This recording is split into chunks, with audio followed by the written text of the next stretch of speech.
Episode 334, Chapter 5. Book Talk begins at...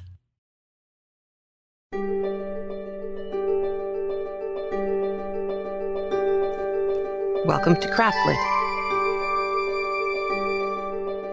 the podcast for crafters who love books. My name is Heather Ordover, and I'm podcasting from the shores of the Potomac in Virginia, the Old Dominion. Episode 334, A New Hope.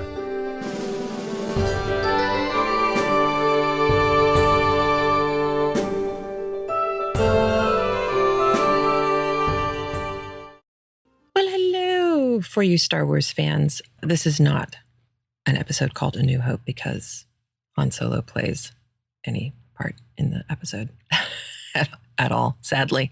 But because one of the places that I found when I did my reconnaissance to Pennsylvania, New Jersey, was a little town called New Hope, which we'd actually looked at before, but I looked at a little more closely. And actually, it was hysterical when I was in New Hope, which is kind of a hippy-dippy town. It's very artsy-craftsy. There are magic stores, like Wicca magic stores. There's an actual vinyl store still selling record albums, which is so cool. There's a theater, a regional playhouse. The Bucks County Playhouse is right there on the water. It's beautiful, and it's just been renovated. And there was a Starbucks. And I thought, well, after talking to the school people, it started to rain. And I thought, well, I'll go get something hot to drink, and I'll just sit, and I'll see if any of the kids show up there after school. And sure enough, they did. And some of them were really loud and obnoxious, and some of them were, really sweet girls doing an AP project on the Scarlet Letter. And I was listening to them. And at one point I said, you guys are absolutely on the right track. This is great. I'm really impressed. And they asked me a few questions. We had a really nice time. They were lovely. And then there was this kind of obnoxious group of kids. And eventually they settled down. And one of them wound up over next to me all by himself. And I said to him, so can I ask what grade you're in? And he looked at me and said, sixth.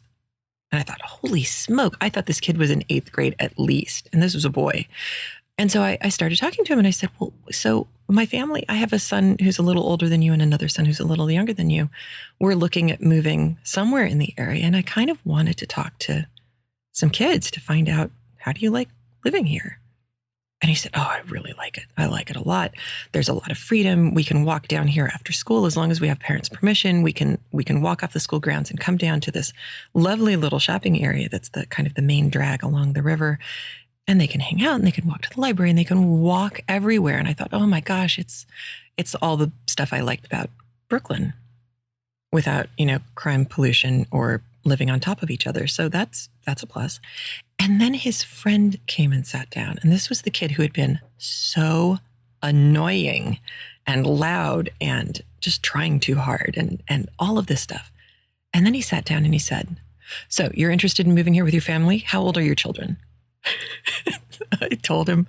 And he said, all right, well, what you need to know is that if you're going to live in the city proper, you must not buy a fixer-upper, because you will have to pay city permit after city permit in order to get even your dishwasher replaced. It's ridiculous. My family and I bought our place for, and he starts giving me the whole financial history of what they bought their house for, what it was originally asking for, and how many thousands of dollars of work they had to put in it, and how annoying it was. And this was clearly an only child who spends a lot of his time at home listening to his parents. And he pays attention to everything, and he remembered everything. I got more useful information out of that 6th grader than I did out of 6 adults who I talked to at various other locations. And it was so much fun. There's a reason why I taught high school. I really like kids like this. They're a lot of fun. So that was my big recon adventure. I was exhausted when I got home. You wouldn't think that for someone who spends their life talking to a microphone, that it would be so exhausting for me to go out and talk to actual humans. But it really is, especially when you're trying to, not take notes while you're talking to the people, because that's kind of creepy for them, but you're trying to remember every last word of what they say so that you can write it down as soon as you're gone in the car and all of that. But, no slam dunks, nothing for certain. We are basically now in the phase where the first place that opens up that we like, that we can afford, is where we will move. So that was my adventure. But now, north and south. This is the end of the beginning today, I guess you could say. It's certainly the last we will see for a while of Helston. And as you may recall, Margaret's father left her with the unpleasant task of telling her mother that they had to leave their home, the only home that they'd ever known as a family. And that would be an unpleasant conversation to have. And her dad is such a chicken that he can't have that conversation himself. That's at least how I felt at the end of the previous chapter, was, what a pig. That said, as I was reading the chapter for today and doing the research around it, it struck me an interesting problem with having a lead, especially female character, who is strong, like Margaret. And you will see just how strong she is today. She really pulls everything together. She is awesome. And she is not a wilting violet. She is not some weak Victorian stereotype.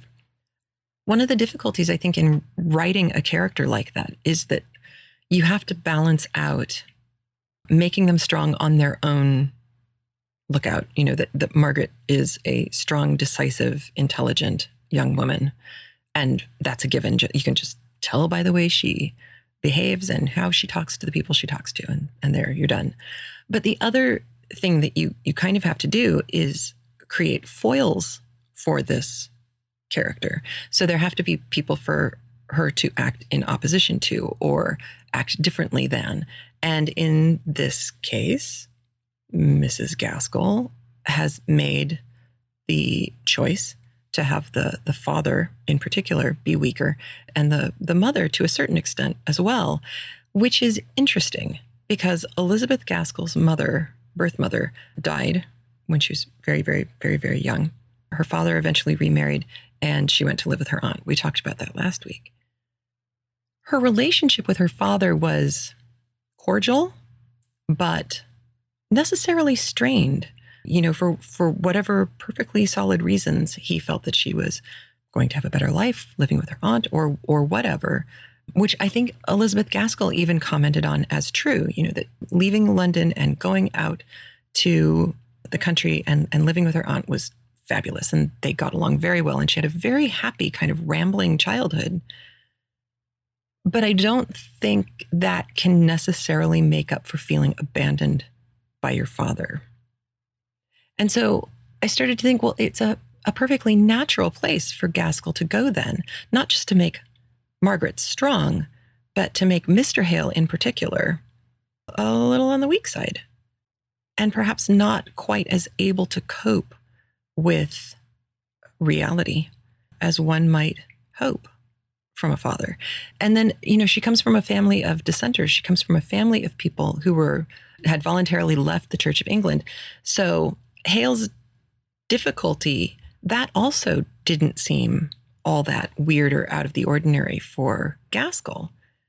However, it wound up playing to her audience at the time and to us now, that we can look at Hale and say, what is your problem? Just bite the bullet and find a way to sign the papers and keep your family someplace safe, healthy, happy, where they love it. That said, Mrs. Hale has been complaining about the air in Helston.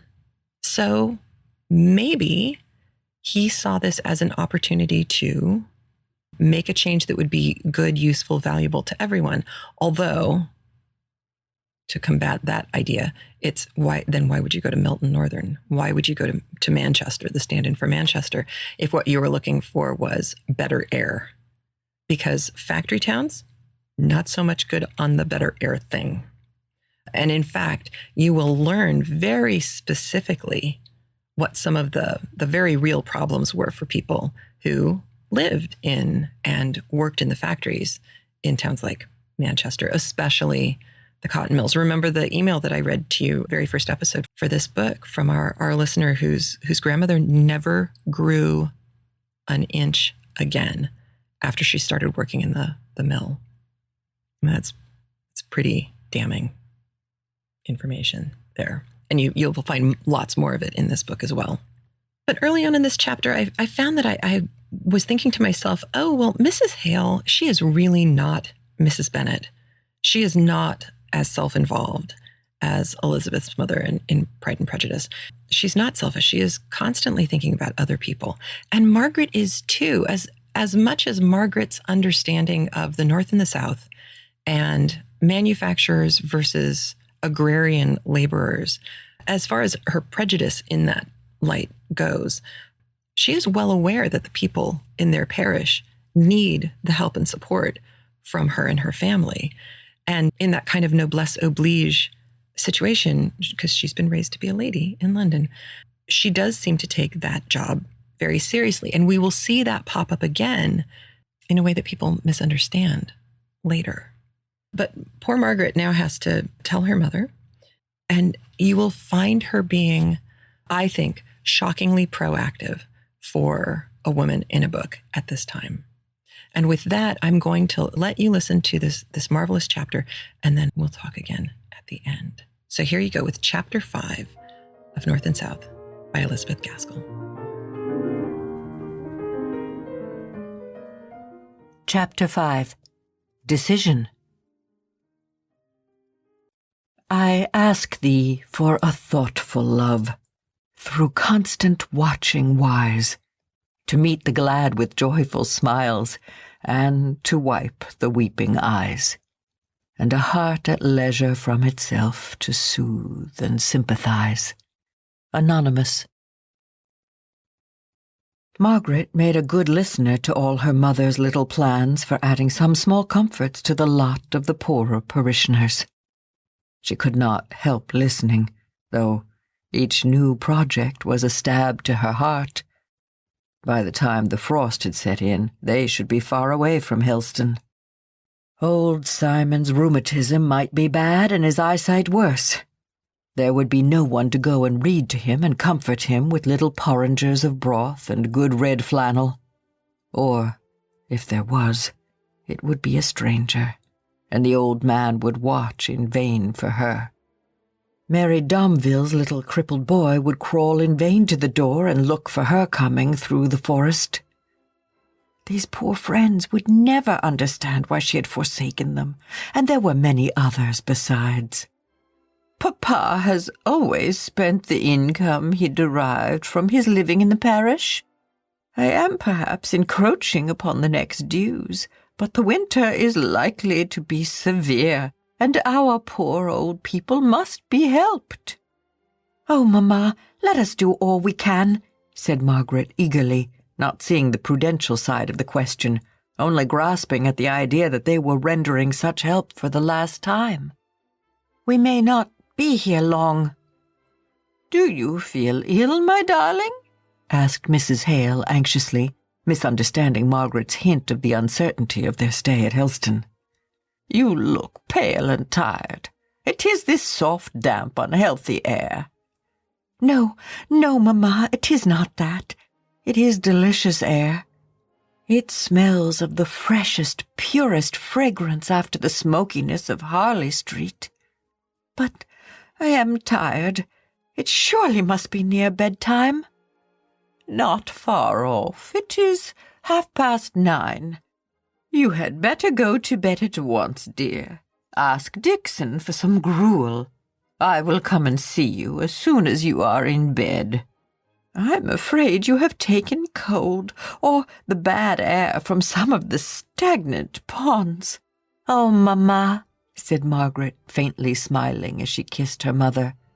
I am quite well. Don't alarm yourself about me. I am only tired. Margaret went upstairs. To soothe her mother's anxiety, she submitted to a basin of gruel. She was lying languidly in bed when Mrs. Hale came up to make some last inquiries and kiss her before going to her own room for the night. But the instant she heard her mother's door locked, she sprang out of bed, and throwing her dressing gown on, she began to pace up and down the room, until the creaking of one of the boards reminded her that she must make no noise. She went and curled herself up on the window seat in the small, deeply recessed window. That morning, when she had looked out, her heart had danced at seeing the bright, clear lights on the church tower, which foretold a fine and sunny day. This evening, 16 hours at most had passed by. She sat down, too full of sorrow to cry, but with a dull, cold pain which seemed to have pressed the youth and buoyancy out of her heart never to return. Mr. Henry Lennox's visit, his offer, was like a dream, a thing beside her actual life. The hard reality was that her father had so admitted tempting doubts into his mind as to become a schismatic, an outcast. All the changes consequent upon this grouped themselves around that one great blighting fact. She looked out upon the dark grey lines of the church tower, square and straight in the centre of the view, cutting against the deep blue transparent depths beyond, into which she gazed, and felt that she might gaze forever, seeing at every moment some farther distance, and yet no sight of God. It seemed to her at the moment as if the earth was more utterly desolate than if girt in by an iron dome behind which there might be the ineffable peace and glory of the Almighty.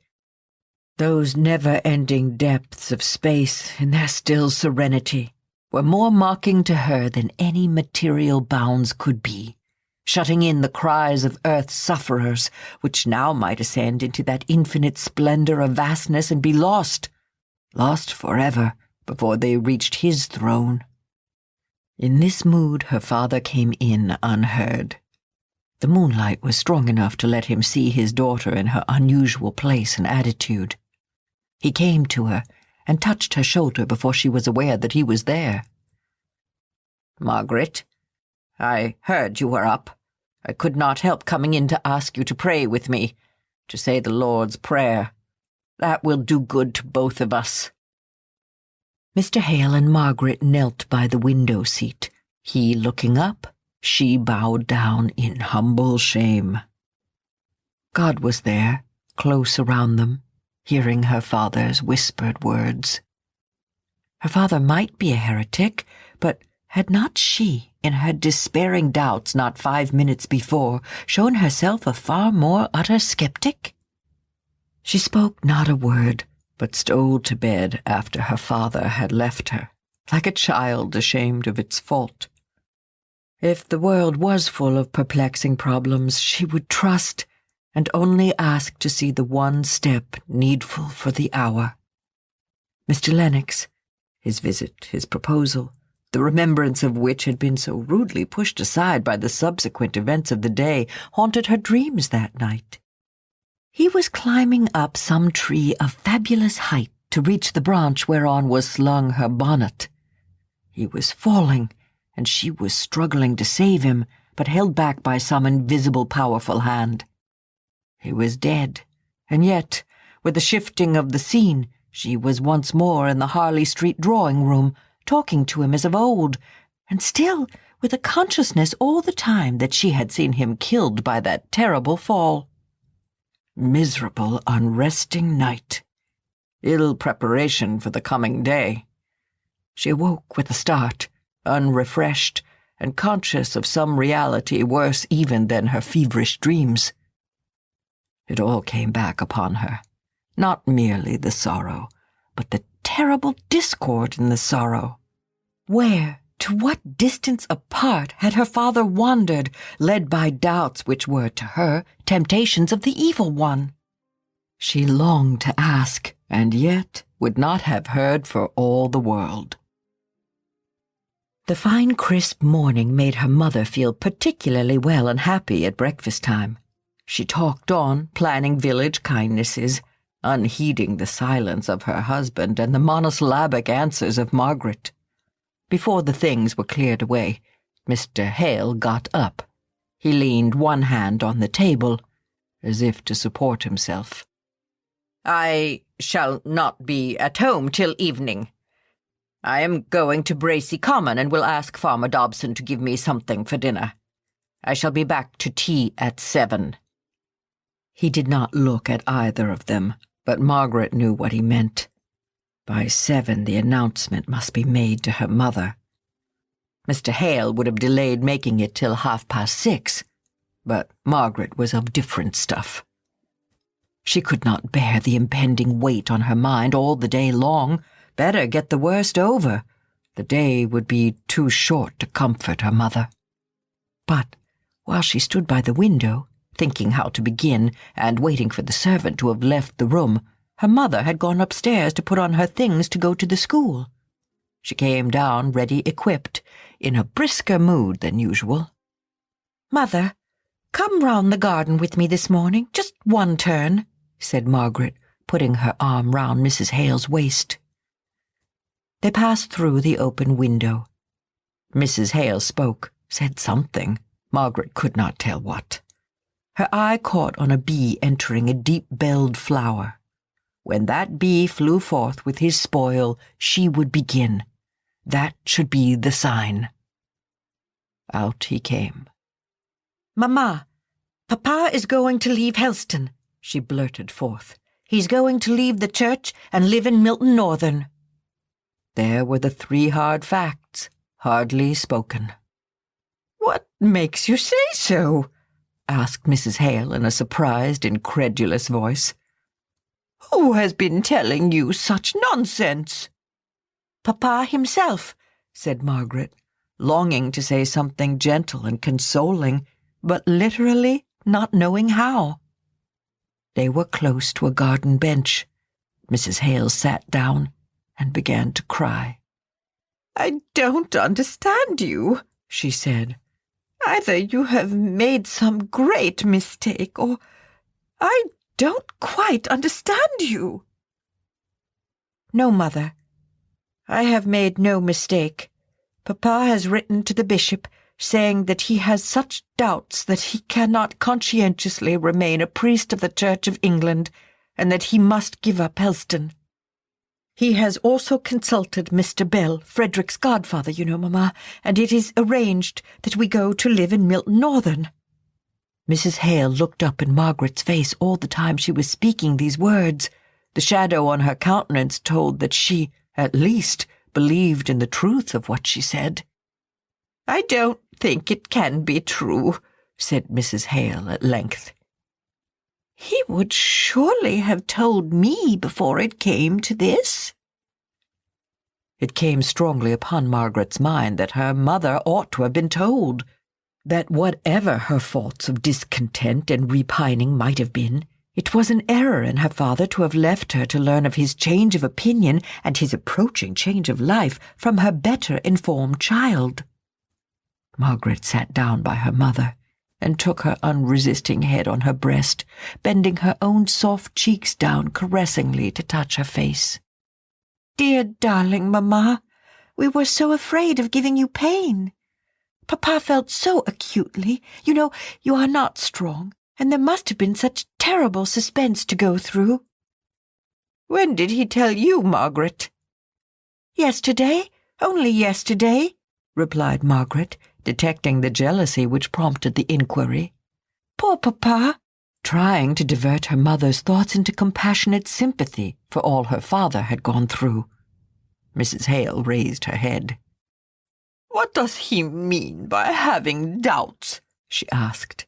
"Surely he does not mean that he thinks differently, that he knows better than the Church." Margaret shook her head, and the tears came into her eyes as her mother touched the bare nerve of her own regret. "Can't the bishop set him right?" asked Mrs. Hale, half impatiently. "I am afraid not," said Margaret, "but I did not ask. I could not bear to hear what he might answer. It is all settled at any rate. He is going to leave Helston in a fortnight. I am not sure if he did not say he had sent in his deed of resignation." "In a fortnight!" exclaimed Mrs. Hale. "I do think this is very strange, not at all right. I call it very unfeeling. said she, beginning to take relief in tears. "He has doubts, you say, and gives up his living, and all without consulting me. I dare say if he had told me his doubts at the first, I could have nipped them in the bud." Mistaken as Margaret felt her father's conduct to have been, she could not bear to hear it blamed by her mother. She knew that his very reserve had originated in a tenderness for her, which might be cowardly, but was not unfeeling. "I almost hoped you might have been glad to leave Helston, Mamma," said she after a pause. "You have never been well in this air, you know." "You can't think the smoky air of a manufacturing town, all chimneys and dirt like Milton Northern, would be better than this air, which is pure and sweet, if it is too soft and relaxing. Fancy living in the middle of factories and factory people. Oh, of course, if your father leaves the church, we shall not be admitted into society anywhere. It will be such a disgrace to us. Poor dear Sir John. It is well he is not alive to see what your father has come to. Every day after dinner when I was a girl living with your Aunt Shaw at Beresford Court, Sir John used to give for the first toast, church and king, and down with the rump." Margaret was glad that her mother's thoughts were turned away from the fact of her husband's silence to her on the point which must have been so near to his heart. Next to the serious vital anxiety as to the nature of her father's doubts, this was the one circumstance of the case that gave Margaret the most pain. "You know, we have very little society here, Mamma. The Gormans, who are our nearest neighbours, to call society, and we hardly ever see them, have been in trade just as much as these Milton Northern people." "Yes," said Mrs. Hale, almost indignantly, "but, at any rate, the Gormans made carriages for half the gentry of the county, and were brought into some kind of intercourse with them. But these factory people, who on earth wears cotton that can afford linen?" "Well, Mamma, I give up the cotton spinners. I am not standing up for them any more than for any other tradespeople. Only we shall have little enough to do with them." "Why on earth has your father fixed on Milton Northern to live in?" "Partly," said Margaret, sighing, "because it is so very different from Helston. Partly because Mr. Bell says there is an opening there for a private tutor." "Private tutor in Milton? Why can't he go to Oxford and be a tutor to gentlemen?" "You forget, Mamma, he is leaving the church on account of his opinions. His doubts would do him no good at Oxford." Mrs. Hale was silent for some time, quietly crying. At last she said, "And the furniture? How in the world are we to manage the removal?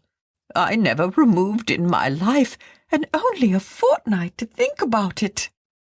Margaret was inexpressibly relieved to find that her mother's anxiety and distress were lowered to this point, so insignificant to herself, and on which she could do so much to help. She planned and promised, and led her mother on to arrange fully as much as could be fixed before they knew somewhat more definitively what Mr. Hale intended to do. Throughout the day Margaret never left her mother, bending her whole soul to sympathize in all the various turns her feelings took. Towards evening especially, as she became more and more anxious that her father should find a soothing welcome home awaiting him after his return from his day of fatigue and distress. She dwelt upon what he must have borne in secret for long. Her mother only replied coldly that he ought to have told her, and that then, at any rate, he would have had an adviser to give him counsel. And Margaret turned faint at heart when she heard her father's step in the hall. She dared not go to meet him and tell him what she had done all day, for fear of her mother's jealous annoyance. She heard him linger, as if awaiting her or some sign of her, and she dared not stir. She saw by her mother's twitching lips and changing color that she too was aware that her husband had returned. Presently he opened the room door and stood there, uncertain whether to come in. His face was grey and pale. He had a timid, fearful look in his eyes, something almost pitiful to see in a man's face. But that look of despondent uncertainty, of mental and bodily languor, touched his wife's heart. She went to him and threw herself on his breast, crying out, "Oh, Richard, Richard, you should have told me sooner." And then, in tears, Margaret left her, as she rushed upstairs to throw herself on her bed and hide her face in the pillows to stifle the hysteric sobs that would force their way, at last, after the rigid self-control of the whole day. How long she lay thus she could not tell. She heard no noise, though the housemaid came in to arrange the room. The affrighted girl stole out again on tiptoe and went and told Mrs. Dixon that Miss Hale was crying as if her heart would break. She was sure she would make herself deadly ill if she went on at that rate. In consequence of this, Margaret felt herself touched and started up into a sitting posture. She saw the accustomed room, the figure of Dixon in shadow, as the latter stood holding the candle a little behind her, for fear of the effect on Miss Hale's startled eyes, swollen and blinded as they were. "Oh, Dixon, I did not hear you come into the room," said Margaret, resuming her trembling self-restraint. "Is it very late?" continued she, lifting herself languidly off the bed, yet letting her feet touch the ground without fairly standing down, as she shaded her wet, ruffled hair off her face and tried to look as though nothing were the matter, as if she had only been asleep. "I hardly can tell what time it is," replied Dixon in an aggrieved tone of voice. "Since your mamma told me this terrible news when I dressed her for tea, I've lost all count of time. Sure, I don't know what is to become of us all. When Charlotte told me just now you were sobbing, Miss Hale, I thought no wonder, poor thing.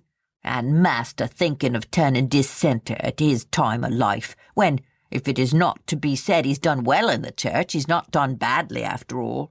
I had a cousin, miss, who turned Methodist preacher after he was 50 years of age, and a tailor all his life.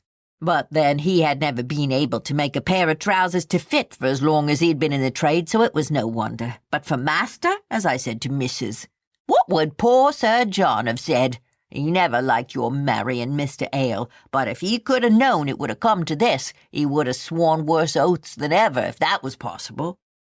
Dixon had been so much accustomed to comment upon Mr. Hale's proceedings to her mistress, who listened to her or not as she was in the humour, that she never noticed Margaret's flashing eye and dilating nostril. To hear her father talked of in this way by a servant to her face. "Dixon," she said, in the low tone she always used when much excited, which had a sound in it as of some distant turmoil or threatening storm breaking far away. "Dixon, you forget to whom you are speaking." She stood upright and firm on her feet now, confronting the waiting maid and fixing her with her steady, discerning eye. "I am Mr. Hale's daughter. Go. You have made a strange mistake, and one that I am sure your own good feeling will make you sorry for when you think about it." Dixon hung irresolutely about the room for a minute or two. Margaret repeated, "You may leave me, Dixon. I wish you to go." Dixon did not know whether to resent these decided words or to cry. Either course would have done with her mistress, but, as she said to herself, "Miss Margaret has a touch of the old gentleman about her as well as poor Master Frederick. I wonder where they get it from." And she, who would have resented such words from anyone less haughty and determined in manner, was subdued enough to say, in a half-humble, half-injured tone, "Mayn't I unfasten your gown, miss, and do your hair?" "No, not tonight, thank you." And Margaret gravely lighted her out of the room and bolted the door. From henceforth, Dixon obeyed and admired Margaret. She said it was because she was so like poor Master Frederick. But the truth was that Dixon, as do many others, liked to feel herself ruled by a powerful and decided nature. Margaret needed all Dixon's help in action and silence in words, For some time the latter thought it her duty to show her sense of affront by saying as little as possible to her young lady, so the energy came out in doing rather than in speaking. A fortnight was a very short time to make arrangements for so serious a removal. As Dixon said, "Anyone but a gentleman, indeed almost any other gentleman." But catching a look at Margaret's straight, stern brow just here, she coughed the remainder of the sentence away, and meekly took the horehound drop that Margaret offered her to stop "that little tickling at my chest, miss." But almost anyone but Mr. Hale would have had practical knowledge enough to see that in so short a time it would be difficult to fix on any house in Milton Northern, or indeed elsewhere, to which they could remove the furniture that had of necessity to be taken out of Helston Vicarage. Mrs. Hale, overpowered by all the troubles and necessities for immediate household decisions that seemed to come upon her at once, became really ill, and Margaret almost felt it as a relief when her mother fairly took to her bed and left the management of affairs to her. Dixon, true to her post bodyguard, attended most faithfully to her mistress, and only emerged from Mrs. Hale's bedroom to shake her head and murmur to herself in a manner which Margaret did not choose to hear. For the one thing clear and straight before her was the necessity for leaving Helston. Mr. Hale's successor in the living was appointed, and at any rate, after her father's decision, there must be no lingering now, for his sake as well as from every other consideration. For he came home every evening more and more depressed after the necessary leave-taking which he had resolved to have with every individual parishioner. Margaret, inexperienced as she was in all the necessary matter-of-fact business to be got through, did not know whom to apply for advice. The cook and Charlotte worked away with willing arms and stout hearts at all the moving and packing, and as far as that went, Margaret's admirable sense enabled her to see what was best and to direct how it should be done. But where were they to go to? In a week they must be gone. Straight to Milton, or where? So many arrangements depended on this decision that Margaret resolved to ask her father one evening, in spite of his evident fatigue and low spirits. He answered, "My dear, I have really had too much to think about to settle this. What does your mother say? What does she wish? Poor Maria." He met with an echo even louder than his sigh.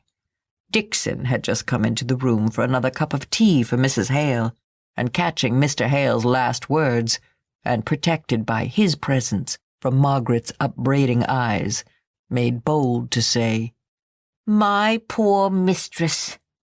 "You don't think her worse today?" said Mr. Hale, turning hastily. "I'm sure I can't say, sir.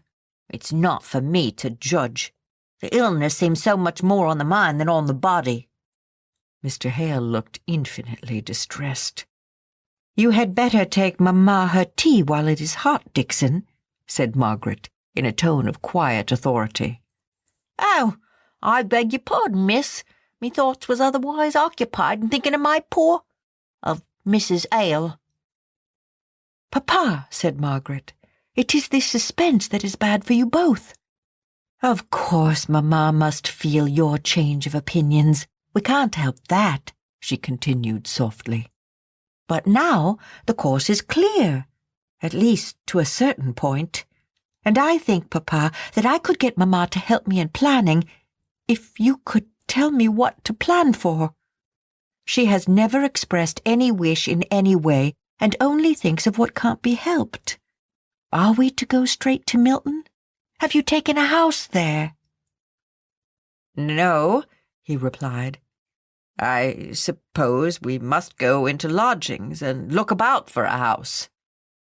"And pack up the furniture so that it can be left at the railway station till we have met with one?"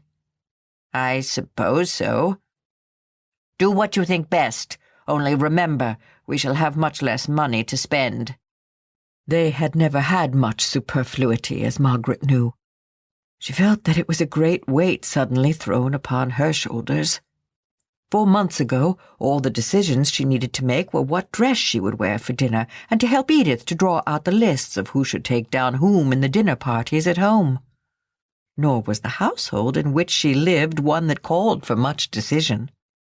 Except in the one grand case of Captain Lennox's offer, everything went on with the regularity of clockwork. Once a year there was a long discussion between her aunt and Edith as to whether they should go to the Isle of Wight, abroad, or to Scotland. But at such times Margaret herself was secure of drifting without any exertion of her own into the quiet harbour of home. Now, since that day when Mr. Lennox came and startled her into a decision, every day brought some question, momentous to her and to those whom she loved, to be settled. Her father went up after tea to sit with his wife. Margaret remained alone in the drawing-room. Suddenly, she took a candle and went into her father's study for a great atlas, and lugging it back into the drawing-room, she began to pore over the map of England. She was ready to look up brightly when her father came downstairs. "I have hit upon such a beautiful plan. Look, here in Berkshire, hardly the breadth of my finger from Milton, is Heston, which I have often heard of from people living in the north as such a pleasant little bathing place. Now, don't you think we could get Mamma there with Dixon, while you and I go and look at houses, and get one all ready for her in Milton? She would get a breath of sea air to set her up for the winter, and be spared all the fatigue, and Dixon would enjoy taking care of her." "Is Dixon to go with us?" asked Mr. Hale, in a kind of helpless dismay. "Oh, yes," said Margaret. "Dixon quite intends it, and I don't know what Mamma would do without her." "But we shall have to put up with a very different way of living, I'm afraid. Everything is so much dearer in a town. I doubt if Dixon can make herself comfortable. To tell you the truth, Margaret, I sometimes feel as if that woman gave herself airs." "To be sure she does, Papa," replied Margaret. "And if she has to put up with a different style of living, we shall have to put up with her airs, which will be worse. But she really loves us all, and would be miserable to leave us, I'm sure, especially in this change. So, for Mamma's sake, and for the sake of her faithfulness, I do think she must go." "Very well, my dear. Go on. I am resigned.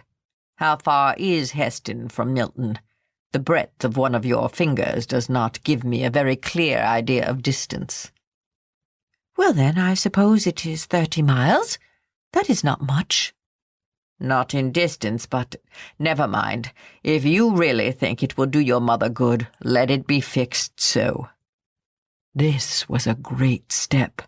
Now Margaret could work and act and plan in good earnest. And now Mrs. Hale could rouse herself from her languor and forget her real suffering in thinking of the pleasure and the delight of going to the seaside. Her only regret was that Mr. Hale could not be with her all the fortnight she was to be there, as he had been for a whole fortnight once when they were engaged, and she was staying with Sir John and Lady Beresford at Torquay.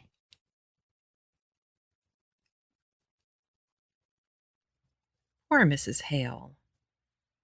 I really do feel for her. I mean, she had no warning that this was coming.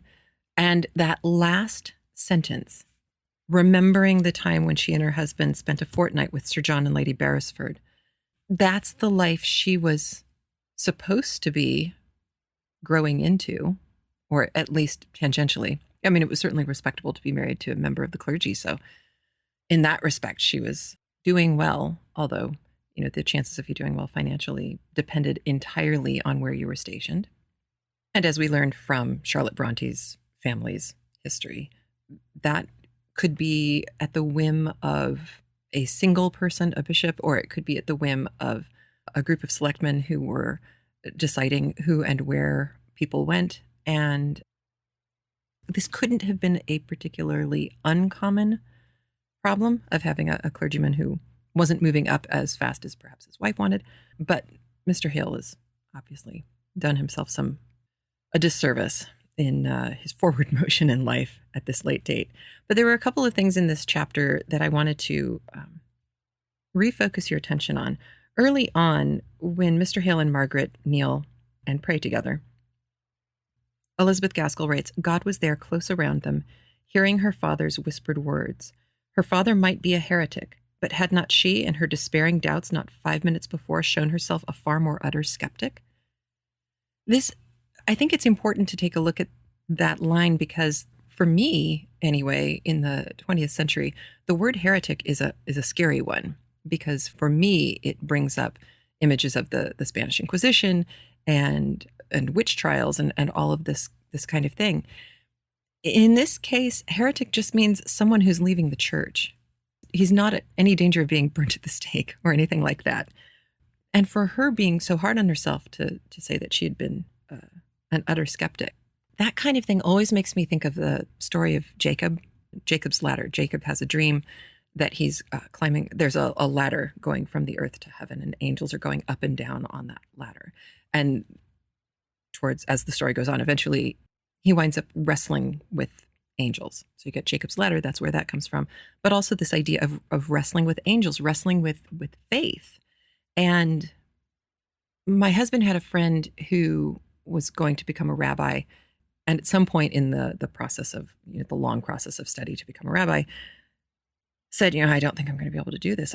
There are moments when I doubt the existence of God. And the senior rabbi who was doing the training said, well, you wouldn't be a very good rabbi if you hadn't gone through that. And it's interesting because it's the same kind of thing that the woman who was my master teacher when I was student teaching, her name was Pia, and she was an amazing teacher. But she was an amazing teacher because she had hated high school English. And then she winds up being a high school English teacher because that's what she could do best, because she knew how bad it could be, how it could be taught badly, how it could be disheartening, how it could crush the book-loving soul out of someone if they had a bad teacher. And it's that idea that if you never wrestle with it, you can't get stronger. And so Margaret's getting down on herself, but I see that as an enormous sign of strength. I find for me that it's when people accept things far too easily, far too readily, and don't really wrestle with the ideas or the difficulties of whatever it is, whether it's a decision for your family or decision of faith, that just means that it's not that there's a problem with the concept or the thing or the situation. The problem is that you haven't taken a really good long look at it. And I think I mentioned a couple of episodes before, the book that my husband is reading that's having a huge influence on me, not because I'm reading it, but because I'm listening to him all the time talking about this book, Thinking Fast and Slow, and how messed up our brains are and how we are so much more likely to believe what we believe. And it can be simple things like if someone says this drug will save 20% of the people who will otherwise die, or if the statement is this drug will allow 80% of the people to die who would have died anyway. People in the first category will absolutely recommend the drug. These are medical professionals, will absolutely recommend the drug that has a 20% chance of efficacy. And they will absolutely not recommend the drug that has 80% non-efficacy. And it's the same statistic. It's just said different ways, because how something is presented to us originally influences how we think about it. As we move forward and learn more, we like to put things into the slots that we've already determined are the way the world works. Moving on from that point, it struck me as a very funny thing, only because I'd never heard it before. But if you grew up in the UK, it is possible that you came to hear this statement that Mrs. Hale makes when she says, when I was a girl living with your Aunt Shaw at Beresford Court, Sir John used to give, for the first toast, church and king and down with the rump. I kind of had guessed. I mean, church and king I get. The king is the head of the church and king, fine. But down with the rump, I had guessed that had something to do with a particular parliament, maybe, or particular scandal that had been going on at the time. And it actually turns out that that was a fairly traditional toast. And the rump referred to the members of parliament who resisted the king's challenge to parliament and remained in office, forming what was known as a rump parliament, which I guess would be kind of like a lame duck situation in the United States. Not an official one, but similar in that respect. So yes, that was.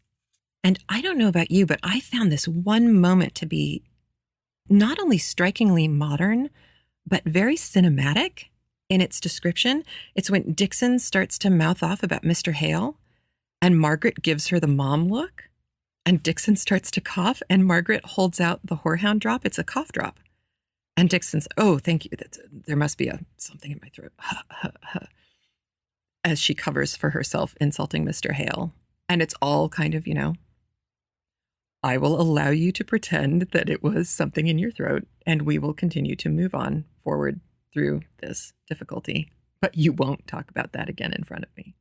There was something about that struck me as particularly wonderful and very, very modern and very strong, but stately of Margaret to pull off. And so now Margaret has saved the day. She's figured out how to get her mother into a place where she can be calm and taken care of by Dixon, while Margaret does the heavy lifting of trying to find a place for them to live.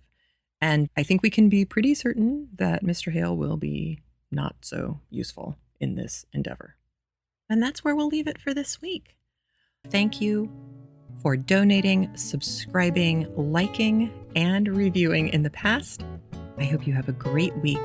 Take care. I'll talk to you soon. Bye.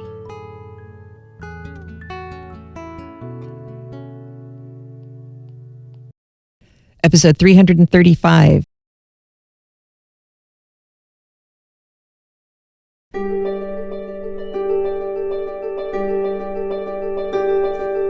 Welcome to CraftLit, the podcast for crafters who love books. My name is Heather Ordover, and I'm podcasting from the shores of the Potomac in Virginia, the Old Dominion. Episode 335, Brain Drain.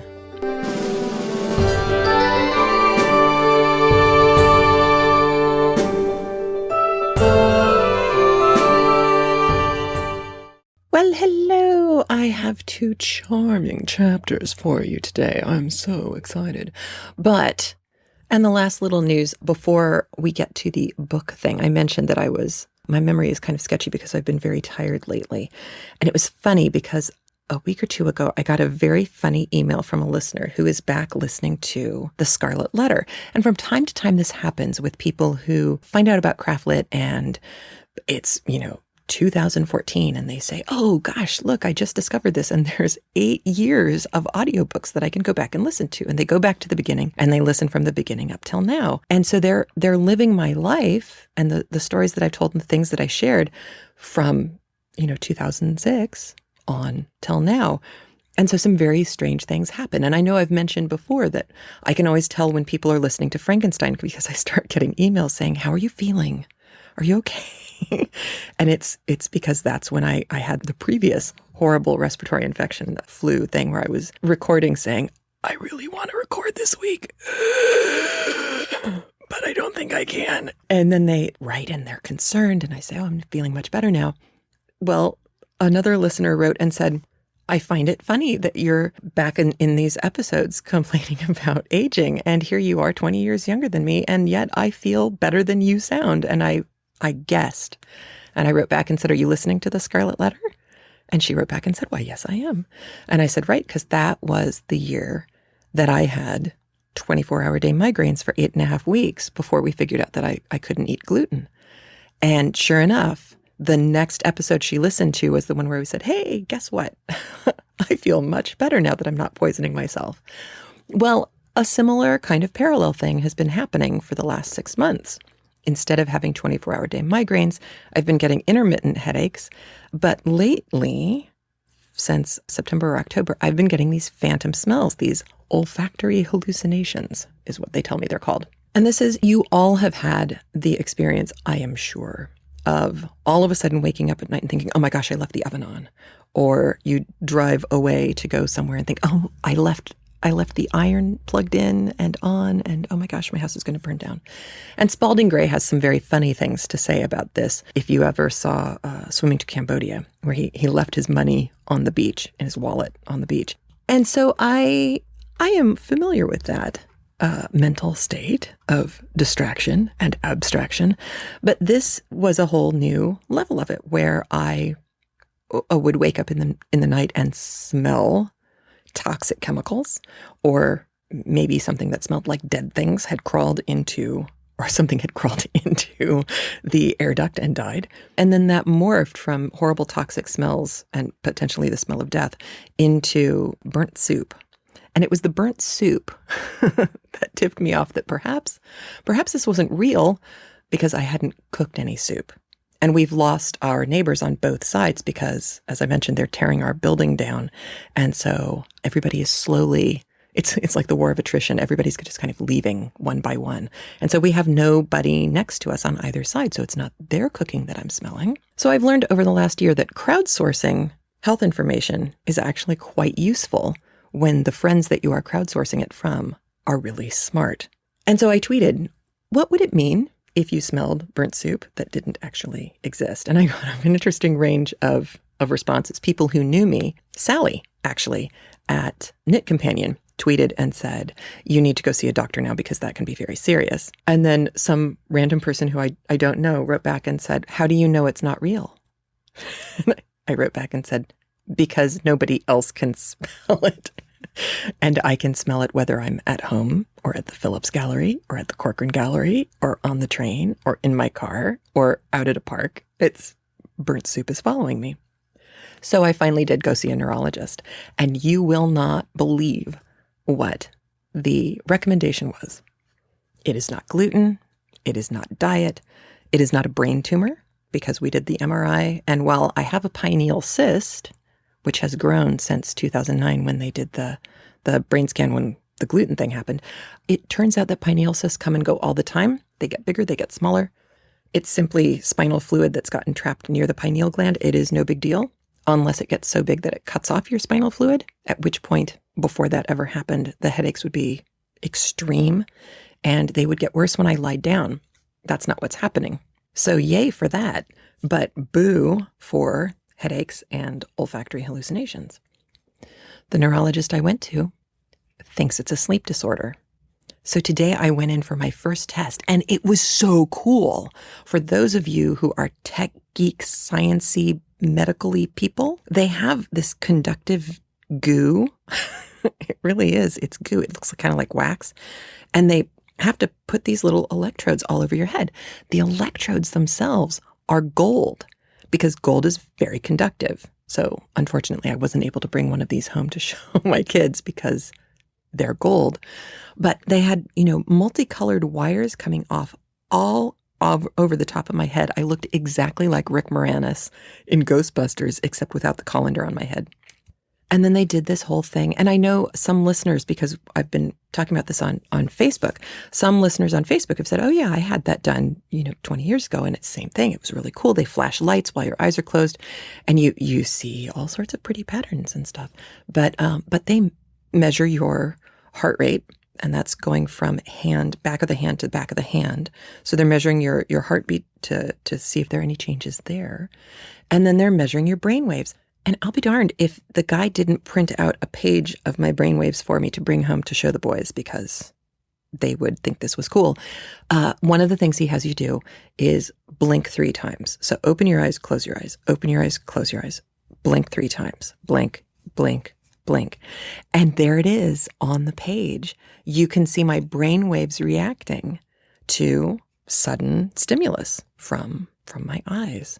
And all I'm doing is looking at the ceiling. It's not all that interesting. But wow, it was really cool because it's electric. And your brain is electrical impulses and all of this stuff and neural pathways and how cool. But to actually see it on a piece of paper, I will put a picture of my blinking brainwaves on the show notes so you can see and go, wow, sure. Okay, so that's blinking brainwaves. That's great, Heather. Thanks. But I'm hoping that we will get some answers and that the headaches will once again stop, and and that I'll stop smelling burnt soup, because that would be really nice. And at some point in the next 2 or 3 weeks, somebody will call me with some results, we hope, and I'll let you know what they have to say. One of the reasons why I bring this up, aside from just how cool is it to get to see brainwaves on a piece of paper, is because I know I'm not the only one who has had the weird migraine, olfactory hallucination, low vitamin D, constant exhaustion, but my thyroid levels are normal. And not only normal, but healthy. So, and that's all of the possible thyroid tests. I know that there are doctors who will do a very simple thyroid test and say, you're fine, but they won't do the next levels of thyroid tests. There are a number of them. And I have had very good doctors in the last year who have done all the tests I've requested, and my thyroid's fine.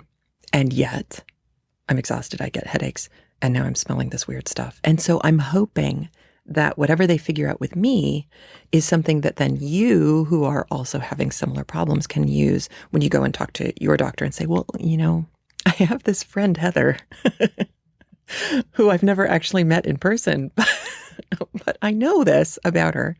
And then the doctor will think that you're ill and really do need to have some help. And then I hope that works out for you too. So that is what I'll be doing when you are listening to this. But now, on with North and South. I'm very excited about today's chapters because today we get to meet Mr. Thornton. And I don't want to spoil anything except to say, Mr. Thornton. He's our Mr. Darcy, and he's marvelous and marvelously played by Richard Armitage in the miniseries version. He's really quite good. And if you've not seen it yet, of course, I recommend holding off at least until we're partway through the book. But also hold off because the end is considerably different between the book and the movie. And I think the movie benefits by having read the book. And if you've seen the movie already, it's no big deal. Only difference would be that you'd have kind of more of a Brechtian appreciation for the text itself, because you know the way the movie chose to tell the story, and you can kind of look at the decisions that they made a little more critically as you're listening to the book, which is, perfectly enjoyable and a fine thing to do. But today, chapter 6 is quite brief, and chapter 7 is a little bit more substantial.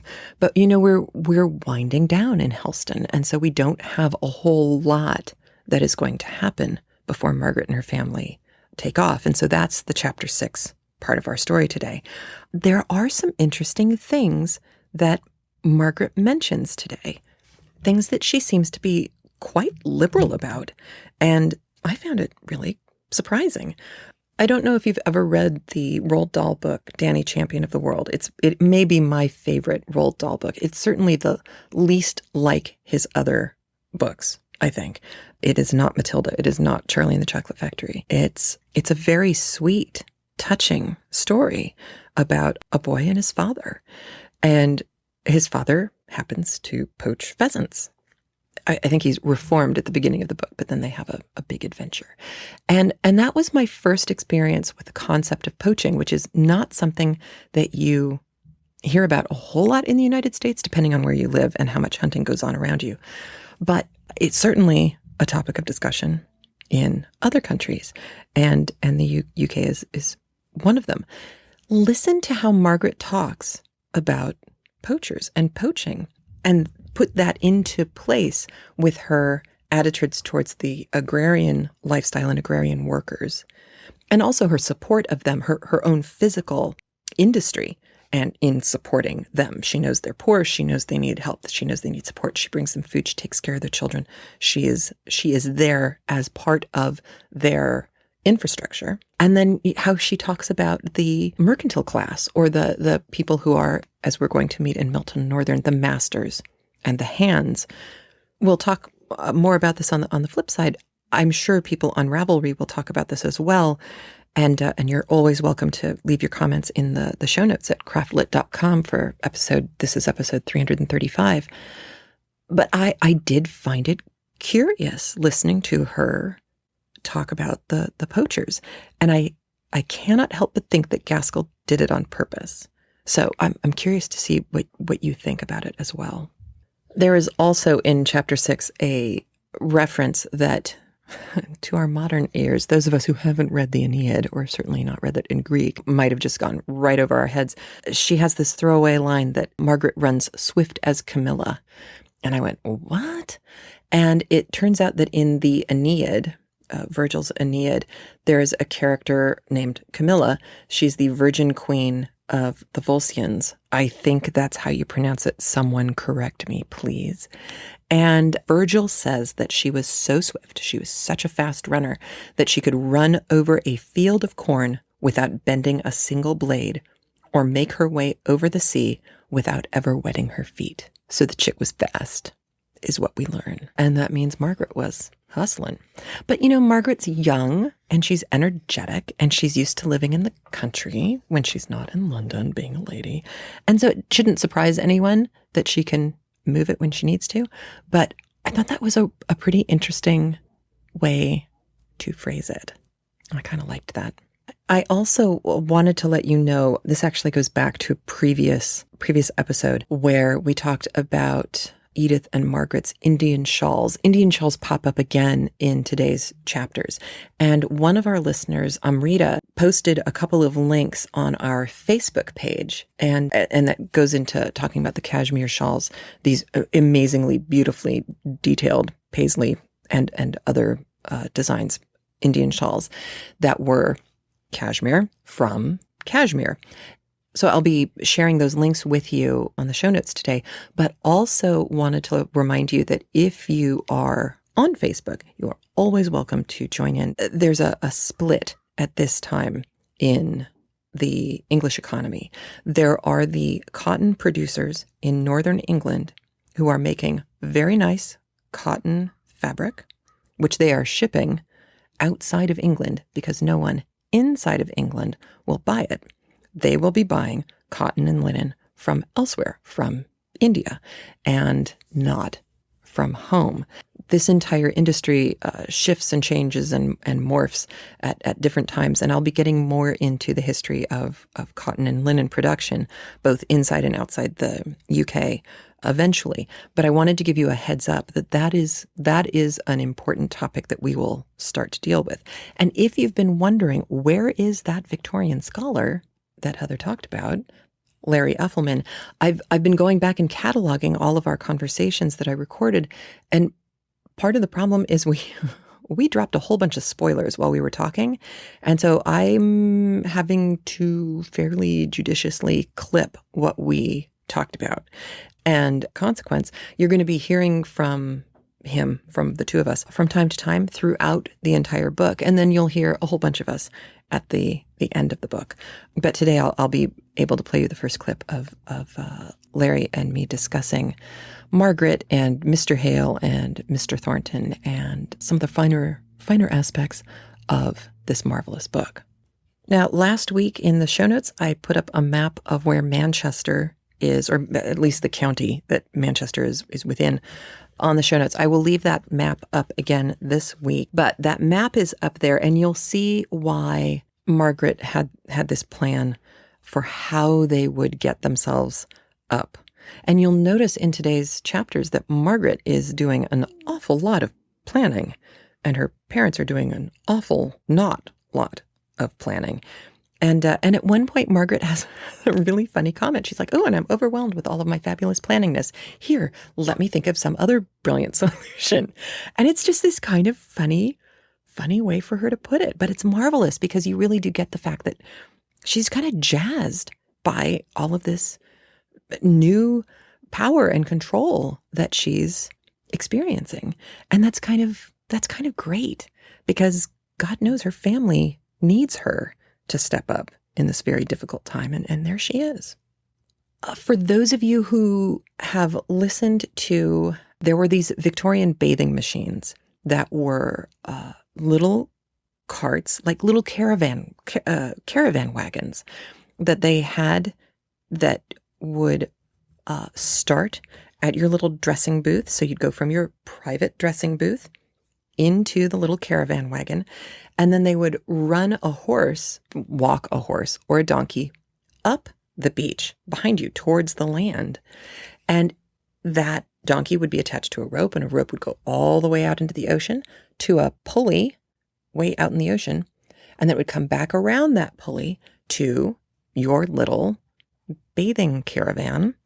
And then it would, by walking the donkey up the beach, it would pull you out into the water so that you could very privately get out of your little bathing caravan and into the water without any humans seeing you, except for other humans who are parallel to you out with their bathing machines.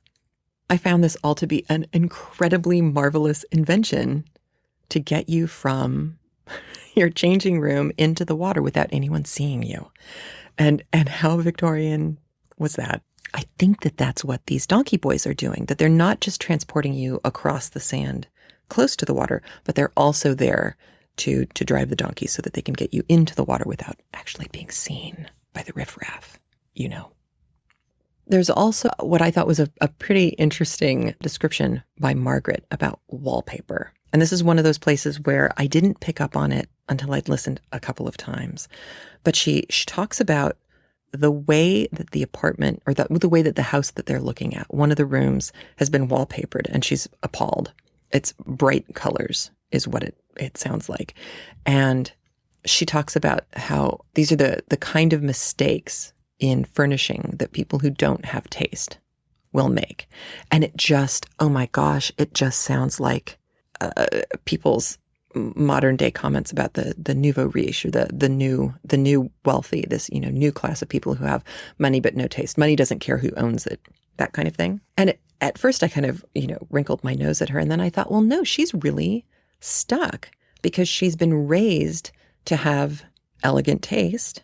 And kind of, they talk a lot in this chapter about her kind of looking haughty and looking regal. And she can't help the way she looks. It's just how she is.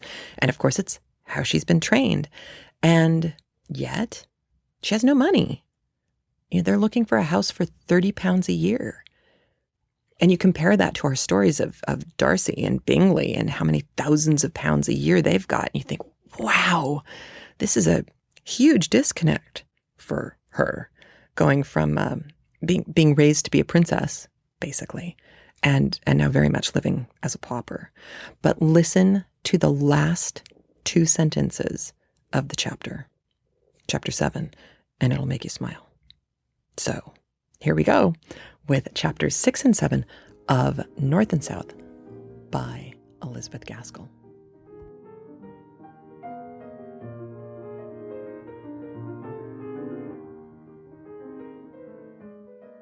Chapter 6. Farewell. Unwatched, the garden bough shall sway, the tender blossom flutter down. Unloved, that beech will gather brown, the maple burn itself away. Unloved, the sunflower, shining fair, ray round with flames her disk of seed, and many a rose carnation feed with summer spice the humming air.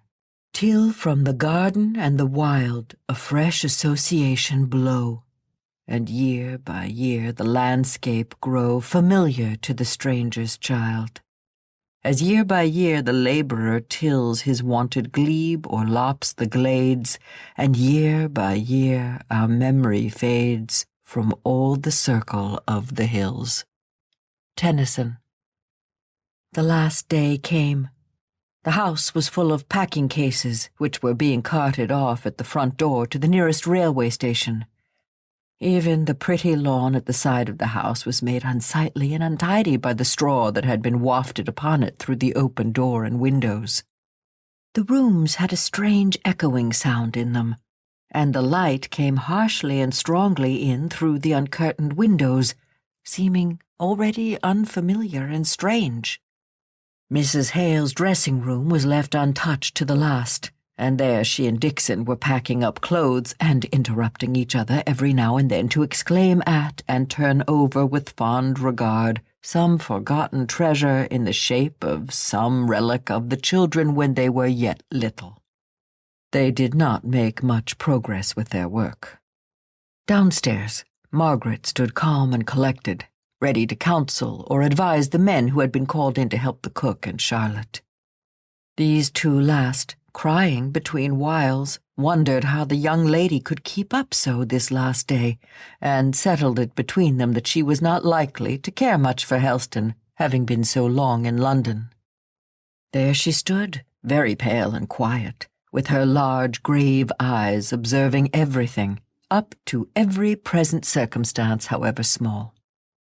They could not understand how her heart was aching all the time, with a heavy pressure that no sighs could lift off or relieve, and how constant exertion for her perceptive faculties was the only way to keep herself from crying out with pain.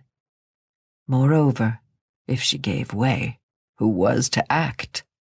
Her father was examining papers, books, registers, what not, in the vestry with the clerk. And when he came in, there were his own books to pack up, which no one but himself could do to his satisfaction. Besides, was Margaret one to give way before strange men, or even household friends like the cook and Charlotte? Not she. But at last the four packers went into the kitchen to their tea, and Margaret moved stiffly and slowly away from the place in the hall where she had been standing so long, out through the bare, echoing drawing-room, into the twilight of an early November evening. There was a filmy veil of soft, dull mist obscuring, but not hiding, all objects, giving them a lilac hue, for the sun had not yet fully set. A robin was singing. Perhaps, Margaret thought, the very robin that her father had so often talked of as his winter pet, and for which he had made, with his own hands, a kind of robin house by his study window.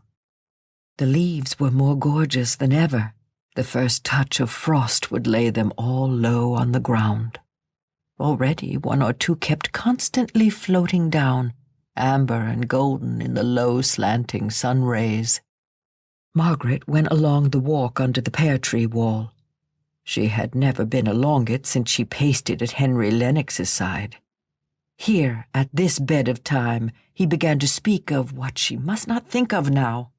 Her eyes were on that late-blowing rose as she was trying to answer, and she had caught the idea of the vivid beauty of the feathery leaves of the carrots in the very middle of his last sentence. Only a fortnight ago? And all so changed? Where was he now? In London, going through the old round, dining with the old Harley Street set, or with gayer young friends of his own?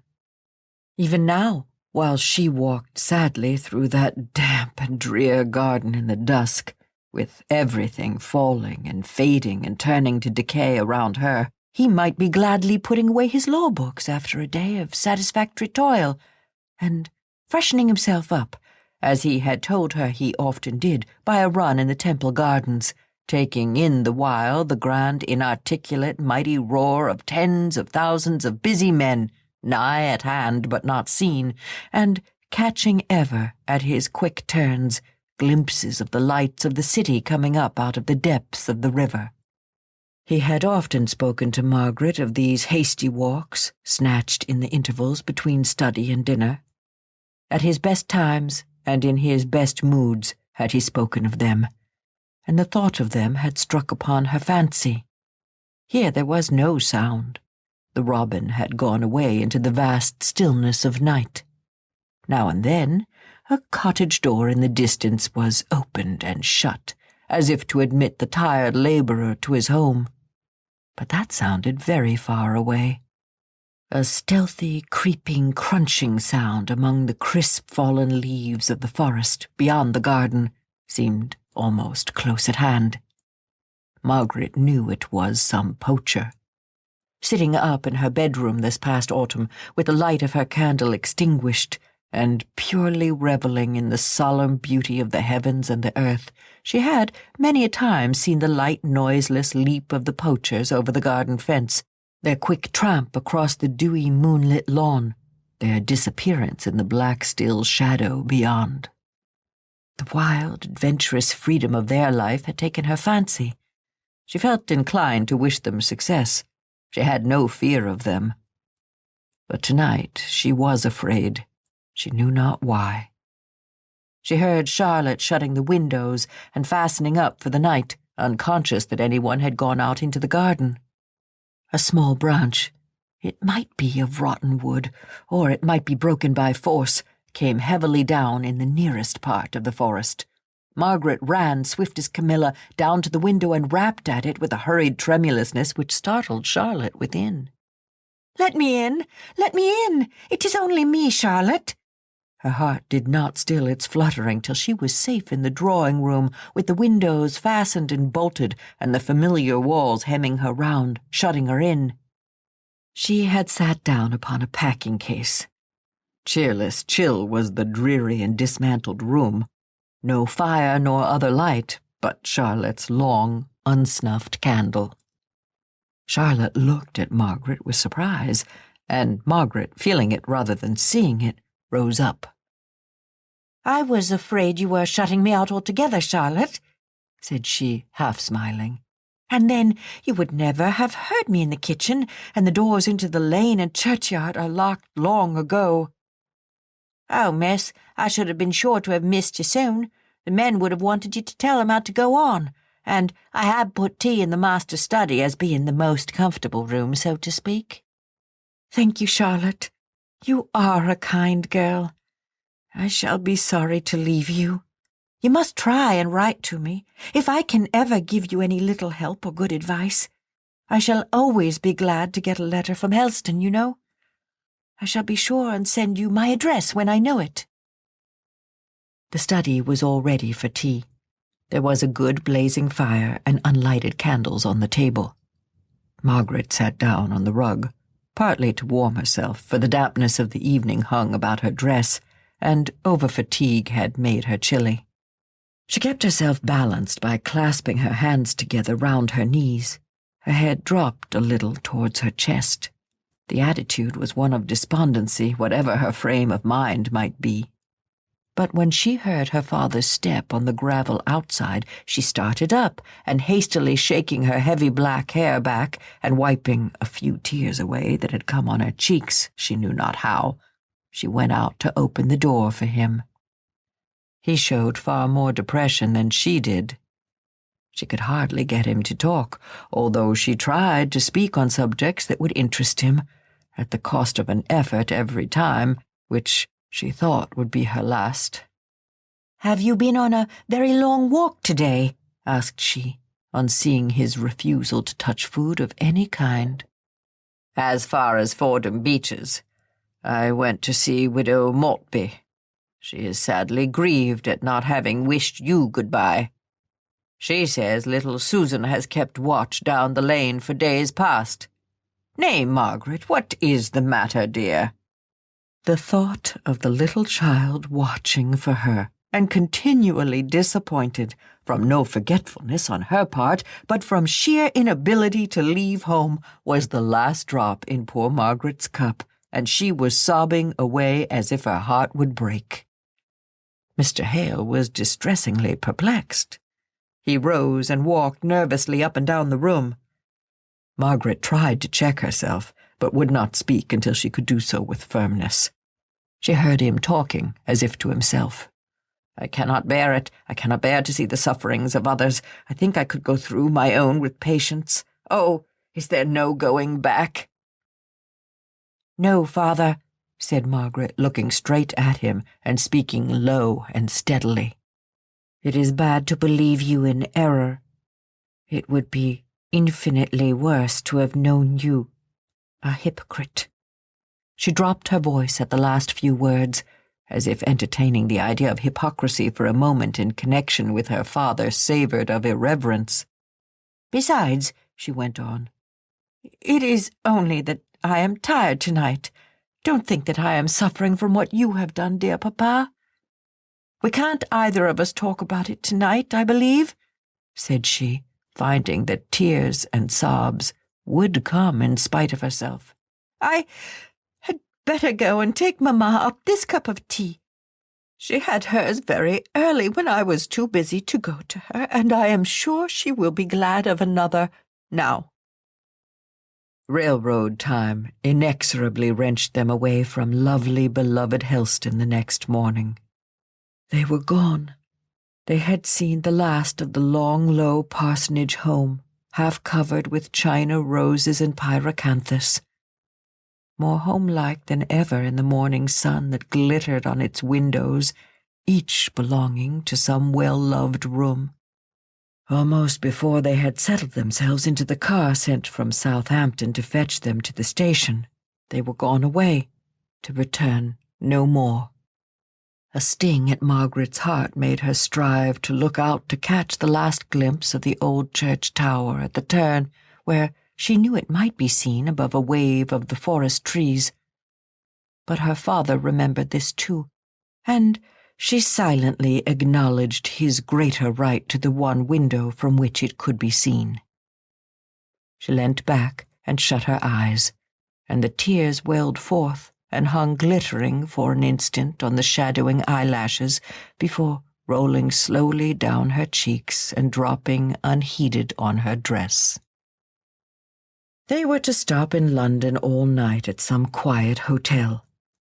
Poor Mrs. Hale had cried in her way nearly all day long, and Dixon showed her sorrow by extreme crossness and a continual irritable attempt to keep her petticoats from even touching the unconscious Mr. Hale, whom she regarded as the origin of all this suffering.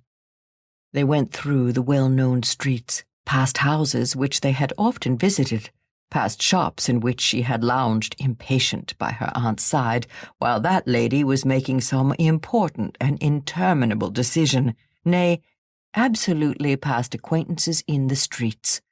For though the morning had been of an incalculable length to them, and they felt as if it ought long ago to have closed in for the repose of darkness, it was the very busiest time of a London afternoon in November when they arrived there. It was long since Mrs. Hale had been in London, and she roused up, almost like a child, to look about her at the different streets, and to gaze after and exclaim at the shops and carriages. "Oh, there's Harrison's, where I bought so many of my wedding things. Dear, how altered! They've got immense plate-glass windows, larger than Crawford's in Southampton.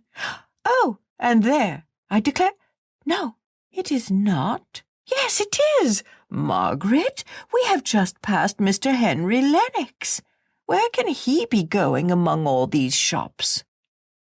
Margaret started forwards and as quickly fell back, half smiling at herself for the sudden motion. They were 100 yards away by this time, but he seemed like a relic of Helston. He was associated with a bright morning, an eventful day, and she should have liked to have seen him without his seeing her, without the chance of their speaking. The evening, without employment, passed in a room high up in a hotel, was long and heavy. Mr. Hale went out to his bookseller's and to call on a friend or two. Every one they saw, either in the house or out in the streets, appeared hurrying to some appointment, expected by or expecting somebody. They alone seemed strange and friendless and desolate. Yet within a mile Margaret knew of house after house where she for her own sake and her mother for her Aunt Shaw's would be welcomed, if they came in gladness or even in peace of mind. If they came sorrowing and wanting sympathy in a complicated trouble like the present, then they would be felt as a shadow in all these houses of intimate acquaintances, not friends. London life is too whirling and full to admit of even an hour of that deep silence of feeling which the friends of Job showed when they sat with him on the ground 7 days and 7 nights, and none spake a word unto him, for they saw that his grief was very great. Chapter 7. New Scenes and Faces. Mist clogs the sunshine. Smoky dwarf houses have we round on every side. Matthew Arnold. The next afternoon, about 20 miles from Milton Northern, they entered on the little branch railway that led to Heston. Heston itself was one long straggling street running parallel to the seashore. It had a character of its own, as different from the little bathing places in the south of England as they again from those of the continent. To use a Scotch word, everything looked more purpose-like. The country carts had more iron and less wood and leather about the horse gear. The people in the streets, although on pleasure bent, had yet a busy mind. The colours looked greyer, more enduring, not so gay and pretty. There were no smock frocks, even among the country folk. They retarded motion and were apt to catch on machinery, and so the habit of wearing them had died out. In such towns in the south of England, Margaret had seen the shopmen, when not employed in their business, lounging a little at their doors, enjoying the fresh air and the look up and down the street. Here, if they had any leisure from customers, they made themselves business in the shop, even, Margaret fancied, to the unnecessary unrolling and re-rolling of ribbons. All these differences struck upon her mind as she and her mother went out next morning to look for lodgings. Their 2 nights at hotels had cost more than Mr. Hale had anticipated, and they were glad to take the first clean, cheerful rooms they met with that were at liberty to receive them. There, for the first time for many days, did Margaret feel at rest. There was a dreaminess in the rest, too, which made it still more perfect and luxurious to repose in. The distant sea, lapping the sandy shore with measured sound, the nearer cries of the donkey boys, the unusual scenes moving before her like pictures which she cared not in her laziness to have fully explained before they passed away. The stroll down to the beach to breathe the sea air, soft and warm on that sandy shore even to the end of November. The great long misty sea line touching the tender-colored sky. The white sail of a distant boat turning silver in some pale sunbeam. It seemed as if she could dream her life away in such luxury of pensiveness in which she made her present all in all, from not daring to think of the past, or wishing to contemplate the future. But the future must be met, however stern and iron it be. One evening it was arranged that Margaret and her father should go the next day to Milton Northern and look out for a house. Mr. Hale had received several letters from Mr. Bell and 1 or 2 from Mr. Thornton, and he was anxious to ascertain at once a good many particulars respecting his position and chances of success there, which he could only do by an interview with the latter gentleman. Margaret knew that they ought to be removing, but she had a repugnance to the idea of a manufacturing town, and believed that her mother was receiving benefit from Heston air, so she would willingly have deferred the expedition to Milton. For several miles before they reached Milton, they saw a deep, lead-colored cloud hanging over the horizon in the direction in which it lay. It was all the darker from contrast with the pale grey-blue of the wintry sky, for in Heston there had been the earliest signs of frost. Nearer to the town, the air had a faint taste and smell of smoke. Perhaps, after all, more a loss of the fragrance of grass and herbage than any positive taste or smell. Quick they were whirled over long, straight, hopeless streets of regularly built houses, all small and of brick. Here and there a great oblong, many-windowed factory stood up, like a hen among her chickens, puffing out black, unparliamentary smoke, and sufficiently accounting for the cloud which Margaret had taken to foretell rain.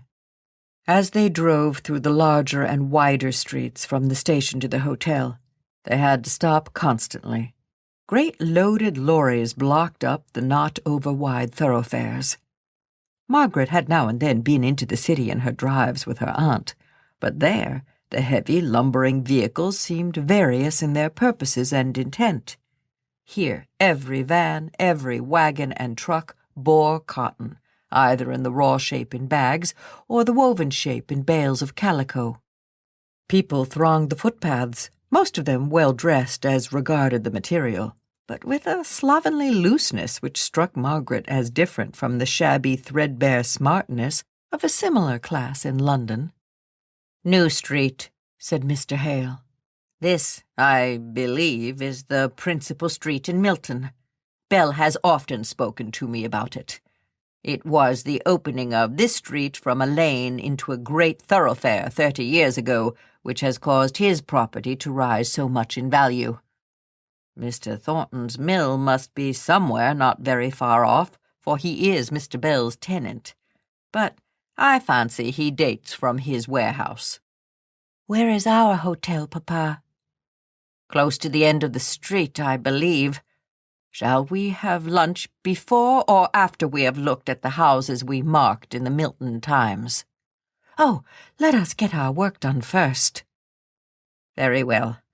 Then I will only see if there is any note or letter for me from Mr. Thornton, who said he would let me know anything he might hear about these houses, and then we will set off. We will keep the cab. It will be safer than losing ourselves and being too late for the train this afternoon." There were no letters awaiting him. They set out on their house hunting. £30 a year was all they could afford to give, but in Hampshire they could have met with a roomy house and pleasant garden for the money. Here, even the necessary accommodation of 2 sitting rooms and 4 bedrooms seemed unattainable. They went through their list, rejecting each as they visited it. Then they looked at each other in dismay. "We must go back to the second, I think. That one, in Crampton, don't they call the suburb? There were 3 sitting rooms. Don't you remember how we laughed at the number compared with the 3 bedrooms? But I have planned it all. The front room downstairs is to be your study and our dining room. Poor Papa. For, you know, we settled Mamma is to have as cheerful a sitting room as we can get. And that front room upstairs, with the atrocious blue and pink paper and heavy cornice, had a really pretty view over the plain, with a great bend of river, or canal, or whatever it is down below. Then I could have the little bedroom behind, in that projection at the head of the first flight of stairs, over the kitchen, you know, and you and Mamma the room behind the drawing room. And that closet in the roof will make you a splendid dressing room." "But Dixon and the gal we are to have to help." "Oh, wait a minute. I am overpowered by the discovery of my own genius for management. Dixon is to have, let me see, I had it once, the back sitting room. I think she will like that. She grumbles so much about the stairs at Heston, and the girl is to have that sloping attic over your room and Mamma's. Won't that do?" "I dare say it will. But the papers, what taste! And the overloading such a house with colour and such heavy cornices." "Never mind, Papa. Surely you can charm the landlord into repapering 1 or 2 of the rooms, the drawing room and your bedroom, for Mamma will come most in contact with them, and your bookshelves will hide a great deal of that gaudy pattern in the dining room." "Then you think it the best? If so, I had better go at once and call on this Mr. Donkin to whom the advertisement refers me. I will take you back to the hotel, where you can order lunch and rest, and by the time it is ready, I shall be with you. I hope I shall be able to get new papers." Margaret hoped so too, though she said nothing.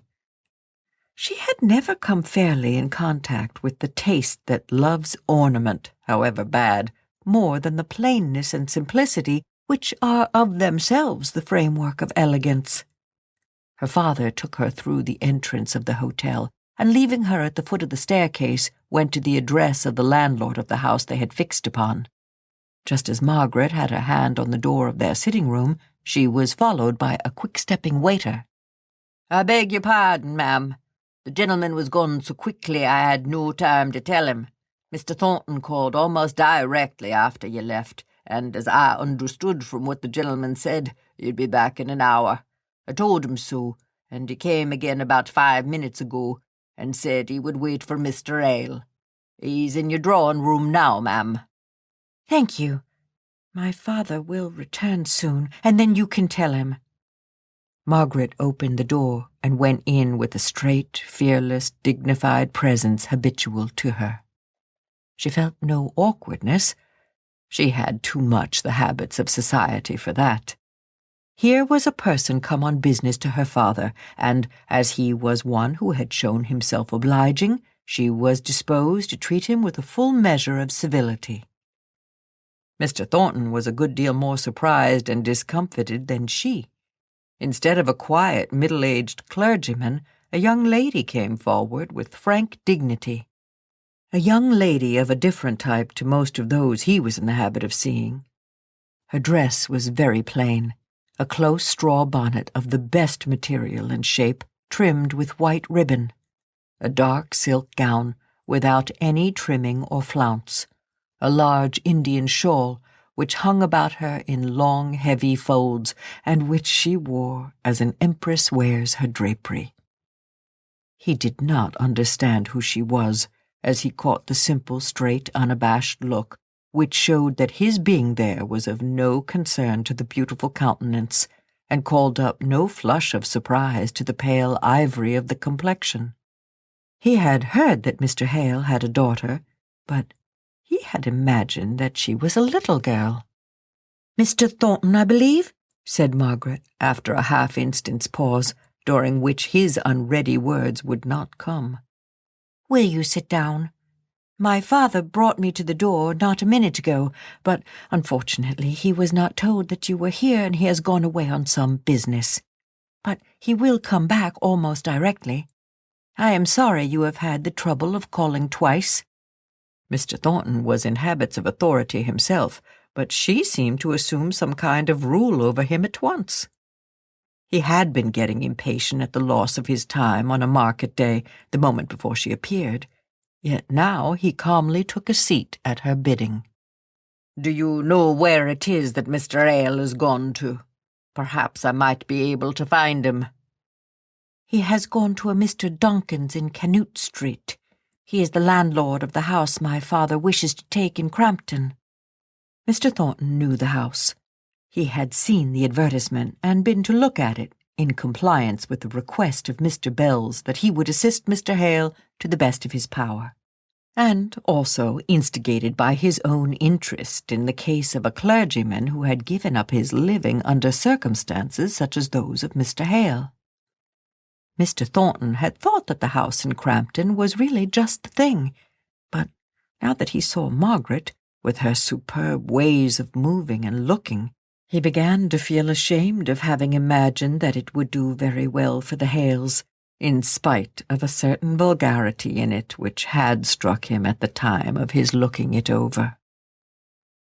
Margaret could not help her looks, but the short, curled upper lip, the round, massive, upturned chin, the manner of carrying her head, her movements, full of a soft feminine defiance, always gave strangers the impression of haughtiness. She was tired now, and would rather have remained silent and taken the rest her father had planned for her, but, of course, she owed it to herself to be a gentlewoman and to speak courteously from time to this stranger. Not overbrushed nor overpolished, it must be confessed, after his rough encounter with Milton streets and crowds.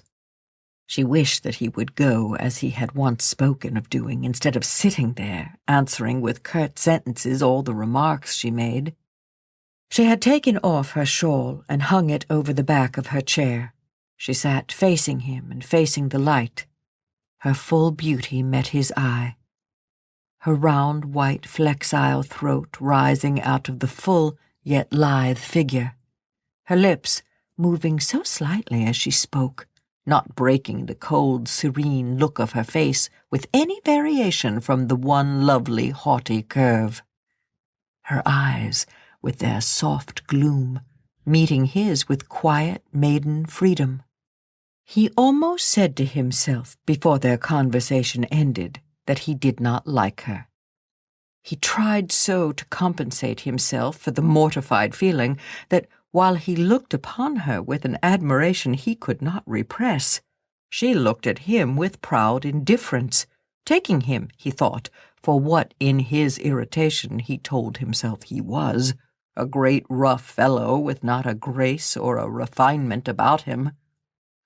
Her quiet coldness of demeanor he interpreted into contemptuousness, and resented it in his heart to the pitch of almost inclining him to get up and go away and have nothing more to do with these Hales and their superciliousness. Just as Margaret had exhausted her last subject of conversation, and yet conversation that could hardly be called, which consisted of so few and such short speeches, her father came in, and with his pleasant gentlemanly courteousness of apology reinstated his name and family in Mr. Thornton's good opinion. Mr. Hale and his visitor had a good deal to say respecting their mutual friend Mr. Bell, and Margaret, glad that her part of entertaining the visitor was over, went to the window to try and make herself more familiar with the strange aspect of the street. She got so much absorbed in watching what was going on outside that she hardly heard her father when he spoke to her, and he had to repeat what he said. "Margaret, the landlord will persist in admiring that hideous paper, and I am afraid we must let it remain." "Oh dear, I am sorry," she replied, and began to turn over in her mind the possibility of hiding part of it at least by some of her sketches, but gave up the idea at last as likely only to make bad worse. Her father, meanwhile, with his kindly country hospitality, was pressing Mr. Thornton to stay to luncheon with them. It would have been very inconvenient to him to do so, yet he felt that he should have yielded if Margaret by word or look had seconded her father's invitation. He was glad she did not, and yet he was irritated at her for not doing it. She gave him a low, grave bow when he left, and he felt more awkward and self-conscious in every limb than he had ever done in all his life before. "Well, Margaret, now to luncheon as fast we can. Have you ordered it?" "No, Papa. That man was here when I came home, and I have never had an opportunity." "Then we must take anything we can get. He must have been waiting a long time, I'm afraid." "It seemed exceedingly long to me. I was just at the last gasp when you came in. He never went on with any subject, but gave little short, abrupt answers." "Very much to the point, though, I should think. He is a clear-headed fellow. He said, did you hear, that Crampton is on gravelly soil, and by far the most healthy suburb in the neighbourhood of Milton." When they returned to Heston, there was the day's account to be given to Mrs. Hale, who was full of questions which they answered in the intervals of tea-drinking. "And what is your correspondent, Mr. Thornton, like?" "Ask Margaret," said her husband. "She and he had a long attempt at conversation while I was away speaking to the landlord." "Oh, I hardly know what he is like," said Margaret lazily, too tired to tax her powers of description much. And then, rousing herself, she said, "He is a tall, broad-shouldered man, about how old, Papa?" "I should guess about 30. "About 30, with a face that is neither exactly plain, nor yet handsome, nothing remarkable. Not quite a gentleman, but that was hardly to be expected." "Not vulgar or common, though," put in her father, rather jealous of any disparagement of the sole friend he had in Milton. "Oh, no," said Margaret, with such an expression of resolution and power, no face, however plain in feature, could be either vulgar or common. "I should not like to have to bargain with him. He looks very inflexible. Altogether a man who seems made for his niche, Mamma. sagacious and strong, as becomes a great tradesman. "Don't call the Milton manufacturers tradesmen, Margaret," said her father. "They are very different." "Are they? I apply the word to all who have something tangible to sell, but if you think the term is not correct, Papa, I won't use it. But, oh, Mamma, speaking of vulgarity and commonness, you must prepare yourself for our drawing-room paper. Pink and blue roses with yellow leaves, and such a heavy cornice around the room." But when they removed to their new house in Milton, the obnoxious papers were gone. The landlord received their thanks very composedly, and let them think, if they liked, that he had relented from his express determination not to repaper. There was no particular need to tell them that what he did not care to do for a Reverend Mr. Hale, unknown in Milton, he was only too glad to do at the one short, sharp remonstrance of Mr. Thornton, the wealthy manufacturer.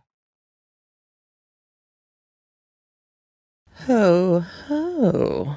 So, the Mr. Thornton that Margaret is thinking nothing about is thinking about them, or her, or just them. We don't know. But she had an interesting effect on him.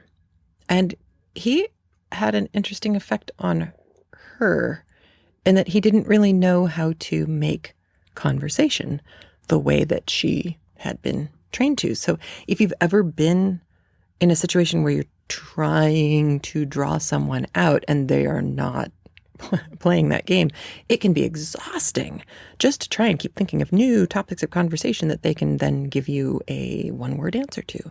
So Margaret, already tired from this difficult journey and difficult day, is not in the mood to have to entertain someone else when she was expecting to be able to go back, order lunch, and get a nap. And Mr. Thornton is obviously kind of thrown by her and who she is and how she acts and what she looks like, but not so thrown that he doesn't see how important it is to get the wallpaper changed for her. And that tells us a lot about Thornton that Margaret doesn't know, or at least doesn't know yet. And that is one of the things that writers will do to give us, the audience, a little bit more information than the main character does, so that we can be frustrated on their behalf when things aren't going the way we know that they should go. And Gaskell has done a masterful job of that in the first chapter that we get to meet Thornton in. And all right, with that, I will leave you. You may want to go back and listen to that scene again. Gaskell packs a lot of information into that short little bit of post looking at homes and Margaret Thornton, Mr. Hale, and watching their interactions, because Hale and Thornton are friendly and will continue to be so, and that's kind of nice, actually. Oh, and I am so glad I hesitated to put this one in the can, because I just got the weirdest email from Belgium. There is an advertising agency in Belgium that did a new ad for Coke Zero. And they wrote to me because I have a knitting podcast, and they wanted knitters to take a look. I'm not joking. This is an actual Coke Zero ad. I have it loaded onto the website now. You really need to go take a look. Oh, I'm so surprised. So enjoy. Have a great week. I'll talk to you soon. Bye. Episode 336, Chapter 8. Book talk begins at...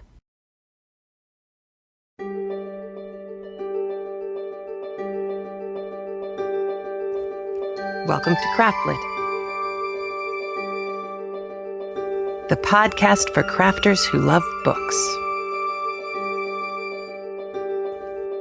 My name is Heather Ordover, and I'm podcasting from the shores of the Potomac in Virginia, the Old Dominion. Episode 336, Declutterification.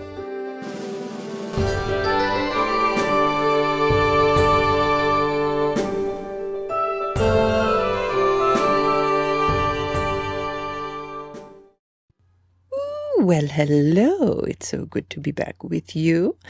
I did get a comment on last week's show notes, which was very interesting. And declutterification is happening now. I have thrown out bags and bags of stuff that either I no longer need or I just have decided I am not going to drag with me to another house. We do not have a house to live in yet, or apartment, or townhouse, or anything. We're looking. We're valiantly looking for something somewhere. We're looking everywhere. People have written in with some wonderful ideas, and trust me when I say none of them are being ignored. We are looking into every possibility because so far nothing has been a slam dunk. And and that means we have to pack and be ready to move somewhere by April 30th. So life is interesting. Never a dull moment. So there it is. But now on with the book. So I got a fantastic email from a listener this week that I really needed to share with you. And this is Susan. You've probably seen her on Ravelry. She is Volksknitter54. I know I've seen her posting back and forth all the time, but she sent in an email that truly rocked my world and opened up a lot of information for me that I found very helpful in understanding Mr. Hale and Margaret in North and South.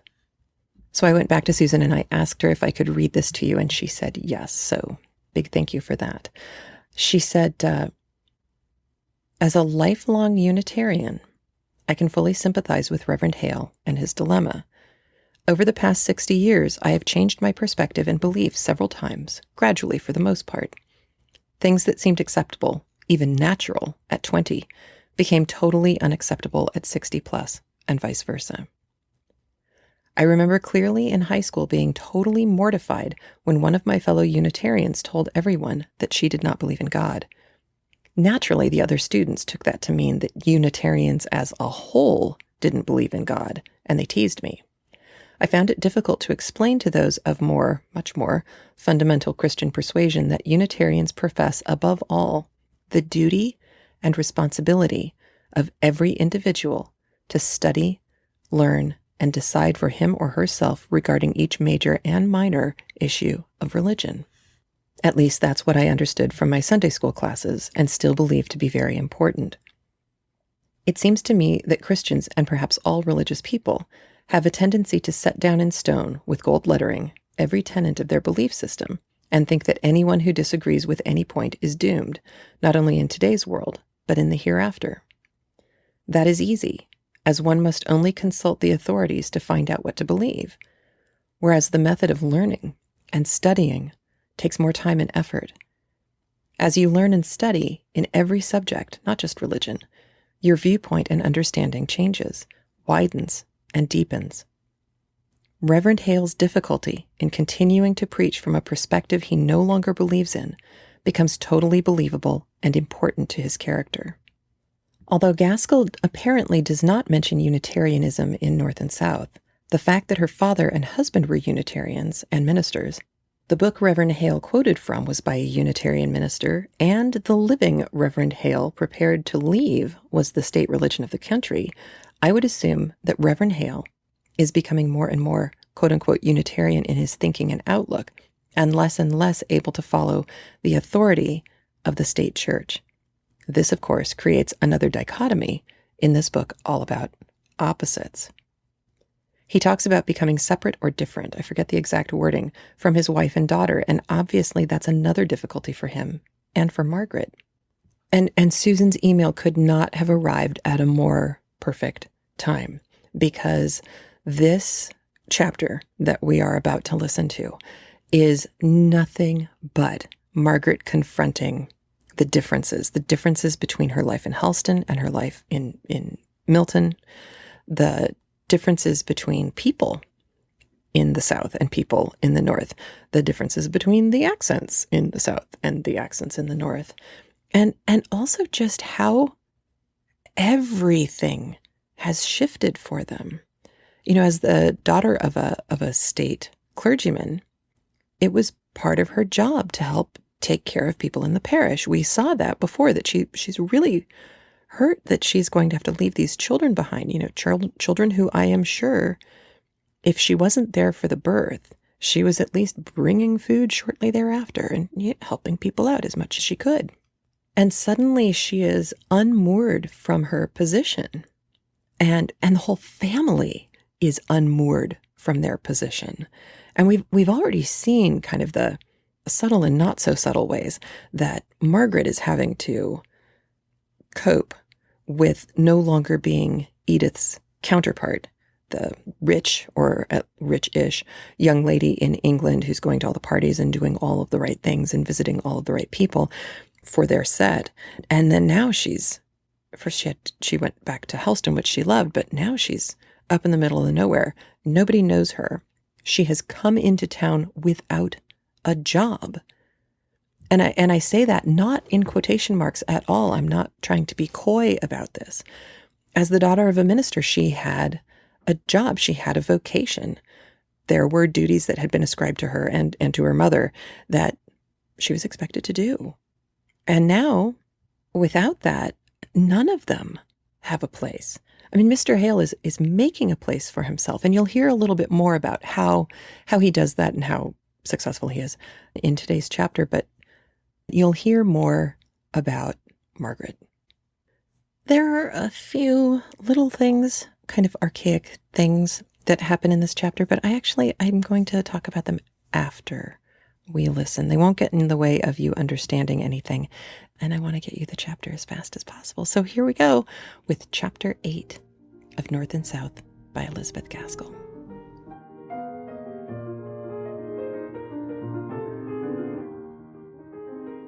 Chapter 8.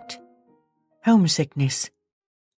And it's hame, hame, hame, hame, fain would I be. It needed the pretty light papering of the rooms to reconcile them to Milton. It needed more that could not be had. The thick yellow November fogs had come on, and the view of the plain in the valley, made by the sweeping bend of the river, was all shut out when Mrs. Hale arrived at her new home. Margaret and Dixon had been at work for 2 days, unpacking and arranging, but everything inside the house still looked in disorder, and outside, a thick fog crept up to the very windows and was driven into every open door in choking white wreaths of unwholesome mist. "Oh, Margaret, are we to live here?" asked Mrs. Hale in blank dismay. Margaret's heart echoed the dreariness of the tone in which this question was put. She could scarcely command herself enough to say, "Oh, the fogs in London are sometimes far worse." But then you knew that London itself and friends lay behind it. Here, well, we are desolate.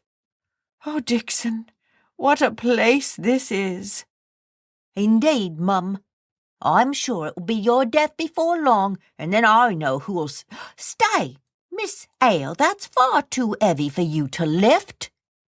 "Not at all, thank you, Dixon," replied Margaret coldly.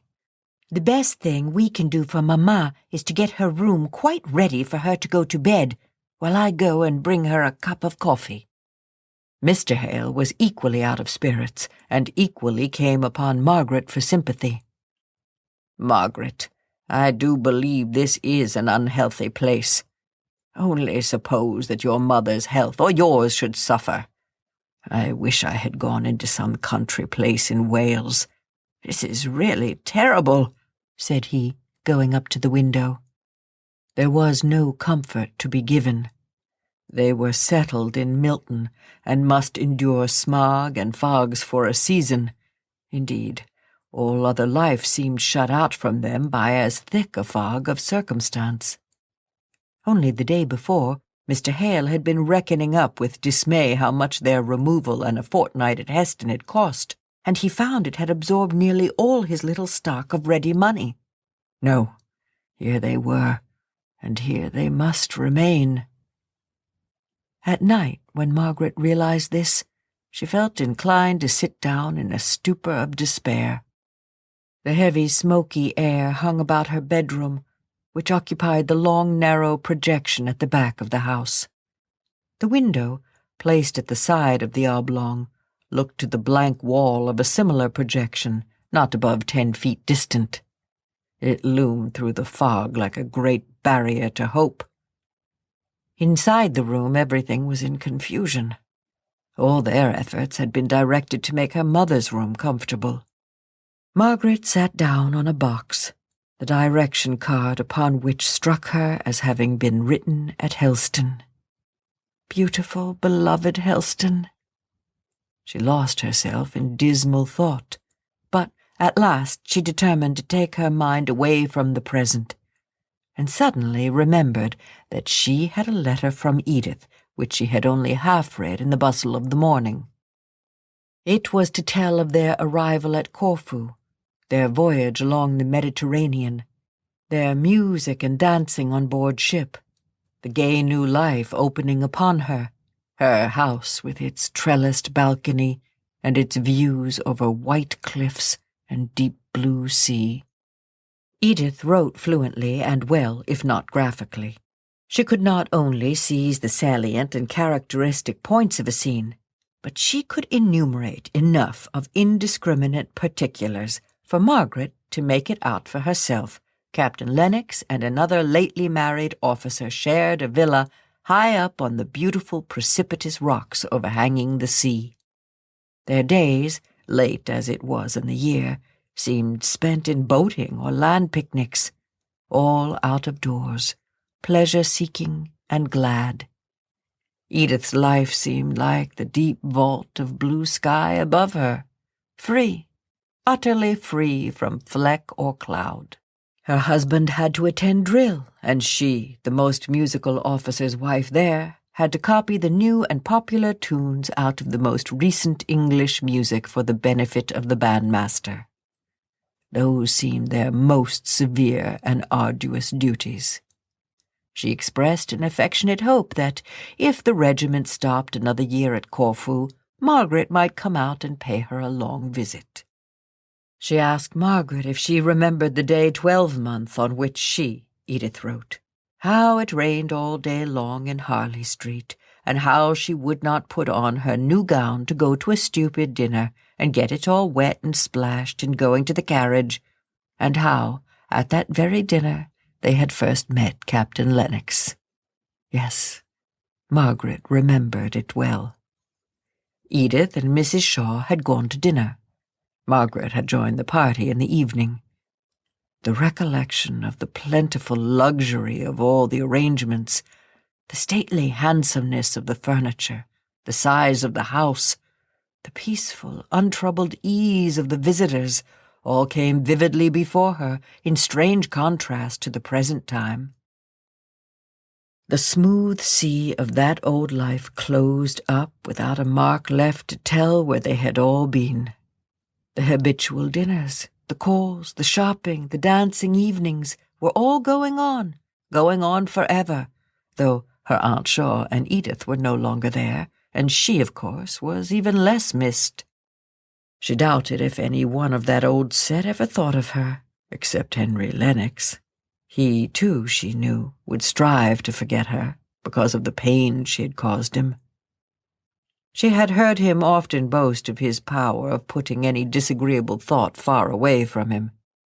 Then she penetrated farther into what might have been. If she had cared for him as a lover and had accepted him, and this change in her father's opinions and consequent station had taken place, she could not doubt but that it would have been impatiently received by Mr. Lennox. It was a bitter mortification to her in one sense, but she could bear it patiently, because she knew of her father's purity of purpose, and that strengthened her to endure his errors, grave and serious though, in her estimation, they were. But the fact of the world esteeming her father degraded in its rough wholesale judgment would have oppressed and irritated Mr. Lennox. As she realized what might have been, she grew to be thankful for what was. They were at the lowest now. They could not be worse. Edith's astonishment and her Aunt Shaw's dismay would have to be met bravely when their letters came. So Margaret rose up and began slowly to undress herself, feeling the full luxury of acting leisurely, late as it was, after all the past hurry of the day. She fell asleep hoping for some brightness, either internal or external. But if she had known how long it would be before the brightness came, her heart would have sunk low down. The time of the year was most unpropitious to health as well as to spirits.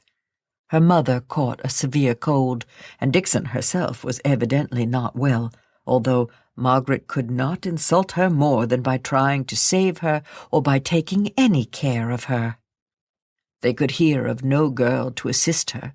All were at work in the factories. At least, those who applied were well scolded by Dixon for thinking that such as they could ever be trusted to work in a gentleman's house. So they had to keep a charwoman in almost constant employ. Margaret longed to send for Charlotte, but besides the objection of her being a better servant than they could now afford to keep, the distance was too great. Mr. Hale met with several pupils recommended to him by Mr. Bell or by the more immediate influence of Mr. Thornton.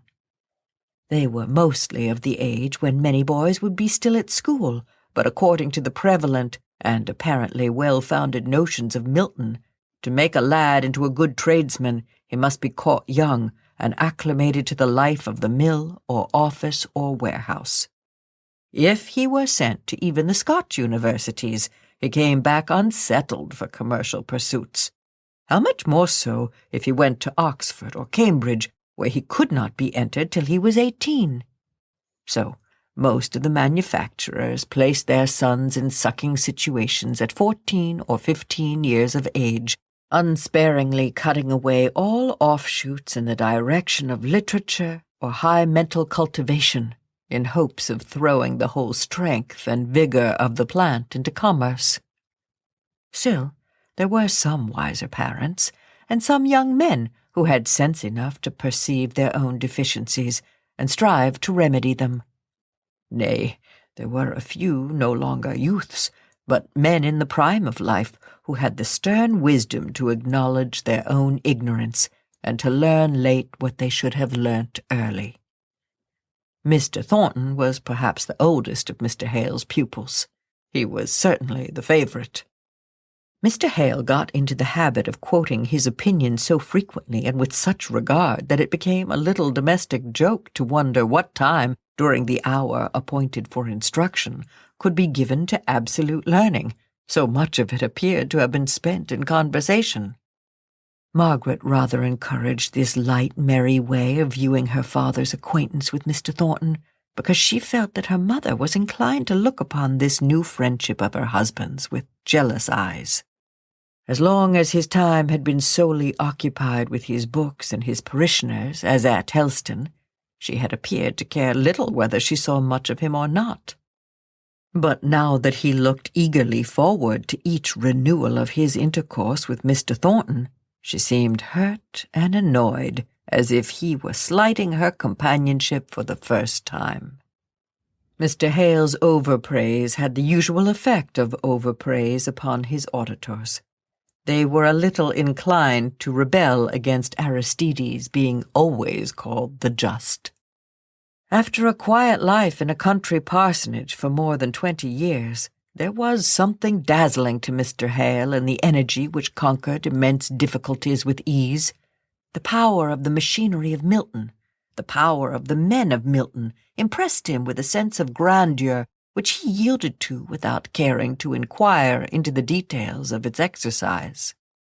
But Margaret went less abroad among machinery and men, saw less of power in its public effect, and as it happened, she was thrown with one or two of those who, in all measures affecting masses of people, must be acute sufferers for the good of many.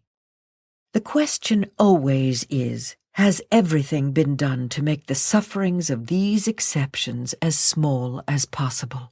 Or in the triumph of the crowded procession, have the helpless been trampled on, instead of being gently lifted aside out of the roadway of the conqueror, whom they have no power to accompany on his march. It fell to Margaret's share to have to look out for a servant to assist Dixon, who had at first undertaken to find just the person she wanted to do all the rough work of the house. But Dixon's ideas of helpful girls were founded on the recollection of tidy elder scholars at Helston School, who were only too proud to be allowed to come to the parsonage on a busy day, and treated Mrs. Dixon with all the respect and a good deal more of fright which they paid to Mr. and Mrs. Hale. Dixon was not unconscious of this awed reverence which was given to her, nor did she dislike it. It flattered her much as Louis XIV was flattered by his courtiers, shading their eyes from the dazzling light of his presence. But nothing short of her faithful love for Mrs. Hale could have made her endure the rough, independent way in which all the Milton girls, who made application for the servant's place, replied to her inquiries respecting their qualifications. They even went the length of questioning her back again, having doubts and fears of their own as to the solvency of a family who lived in a house of £30 a year and yet gave themselves airs and kept 2 servants, one of them so very high and mighty. Mr. Hale was no longer looked upon as vicar of Helston, but as a man who only spent at a certain rate. Margaret was weary and impatient of the accounts which Dixon perpetually brought to Mrs. Hale of the behavior of these would-be servants. Not but what Margaret was repelled by the rough, uncourteous manners of these people, not but what she shrunk with fastidious pride from their hail-fellow accost, and severely resented their unconcealed curiosity as to the means and position of any family who lived in Milton and yet were not engaged in trade of some kind. But the more Margaret felt impertinence, the more likely she was to be silent on the subject. And at any rate, if she took upon herself to make inquiry for a servant, she could spare her mother the recital of all her disappointments and fancied or real insults. Margaret accordingly went up and down to butchers and grocers, seeking for a nonpareil of a girl, and lowering her hopes and expectations every week as she found the difficulty of meeting with anyone in a manufacturing town who did not prefer the better wages and greater independence of working in a mill. It was something of a trial to Margaret to go out by herself in this busy, bustling place. Mrs. Shaw's ideas of propriety and her own helpless dependence on others had always made her insist that a footman should accompany Edith and Margaret if they went beyond Harley Street or the immediate neighborhood. The limits by which this rule of her aunt's had circumscribed Margaret's independence had been silently rebelled against at the time, and she had doubly enjoyed the free walks and rambles of her forest life from the contrast which they presented. She went along there with a bounding, fearless step that occasionally broke out into a run if she were in a hurry, and occasionally was stilled into perfect repose as she stood listening to or watching any of the wild creatures who sang in the leafy courts or glanced out with their keen, bright eyes from the low brushwood or tangled furze. It was a trial to come down from such motion or such stillness, only guided by her own sweet will, to the even and decorous pace necessary in streets. But she could have laughed at herself for minding this change if it had not been accompanied by what was a more serious annoyance. The side of the town on which Crampton lay was especially a thoroughfare for the factory people. In the back streets around them there were many mills, out of which poured streams of men and women 2 or 3 times a day. Until Margaret had learnt the times of their ingress and egress, she was very unfortunate in constantly falling in with them. They came rushing along with bold, fearless faces and loud laughs and jests, particularly aimed at all those who appeared to be above them in rank or station. The tones of their unrestrained voices and their carelessness of all common rules of street politeness frightened Margaret a little at first. The girls, with their rough but not unfriendly freedom, would comment on her dress, even touch her shawl or gown to ascertain the exact material. Nay, once or twice she was asked questions relative to some article which they particularly admired. There was such a simple reliance on her womanly sympathy with their love of dress, and on her kindliness, that she gladly replied to these inquiries as soon as she understood them, and half smiled back at their remarks. She did not mind meeting any number of girls, loud-spoken and boisterous though they might be. But she alternately dreaded and fired up against the workmen who commented not on her dress, but on her looks, in the same open, fearless manner. She, who had hitherto felt that even the most refined remark on her personal appearance was an impertinence, had to endure undisguised admiration from these outspoken men.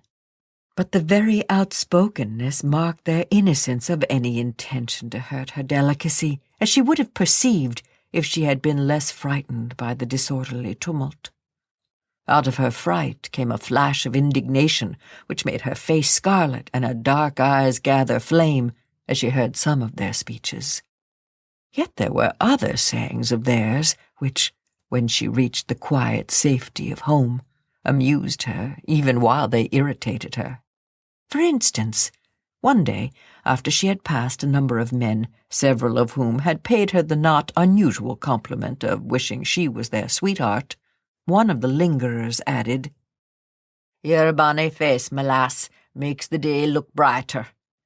And another day, as she was unconsciously smiling at some passing thought, she was addressed by a poorly dressed, middle-aged workman with, "You may well smile, my lass. Many a one would smile to have such a bonny face." This man looked so careworn that Margaret could not help giving him an answering smile, glad to think that her looks, such as they were, should have had the power to call up a pleasant thought.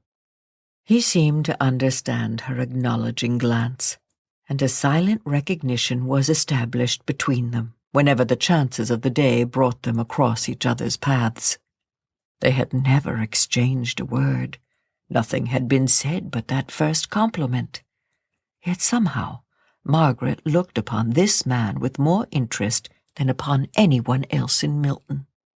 Once or twice on Sundays she saw him walking with a girl, evidently his daughter, and if possible, still more unhealthy than he was himself. One day Margaret and her father had been as far as the fields that lay around the town. It was early spring, and she had gathered some of the hedge and ditch flowers, dog violets, lesser celandines, and the like, with an unspoken lament in her heart for the sweet profusion of the south. Her father had left her to go into Milton upon some business, and on the road home she met her humble friends. The girl looked wistfully at the flowers, and, acting on a sudden impulse, Margaret offered them to her. Her pale blue eyes lightened up as she took them, and her father spoke for her. "Thank you, miss. Bessie'll think a deal o' them flowers, that her will, and I shall think a deal o' your kindness. You're not of this country, I reckon." "No," said Margaret, half sighing.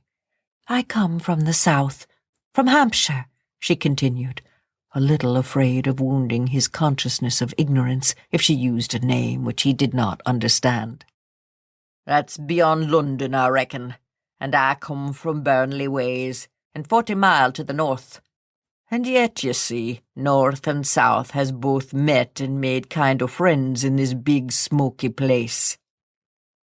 Margaret had slackened her pace to walk alongside of the man and his daughter, whose steps were regulated by the feebleness of the latter. She now spoke to the girl, and there was a sound of tender pity in the tone of her voice as she did so that went right to the heart of the father. "I'm afraid you are not very strong." "No," said the girl, "nor never will be." "Spring is coming," said Margaret, as if to suggest pleasant, hopeful thoughts.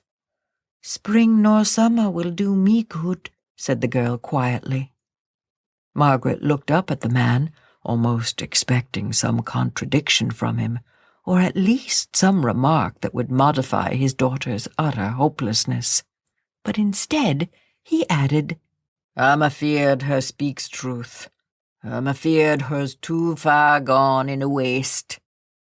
I shall have a spring where I'm bound to, and flowers, and amaranths, and shining robes besides. Poor lass, said her father in a low tone. I'm none so sure of that, but it's a comfort to thee, poor lass. Poor lass. Poor father, it'll be soon. Margaret was shocked by his words. Shocked, but not repelled. Rather attracted and interested. Where do you live? I think we must be neighbours. We meet so often on this road. We put up at 9 Francis Street, second turn to the left, after you pass the Golden Dragon. And your name? I must not forget that. I'm none ashamed of my name. It's Nicholas Higgins. I's called Bessie Higgins. What'n you asking for?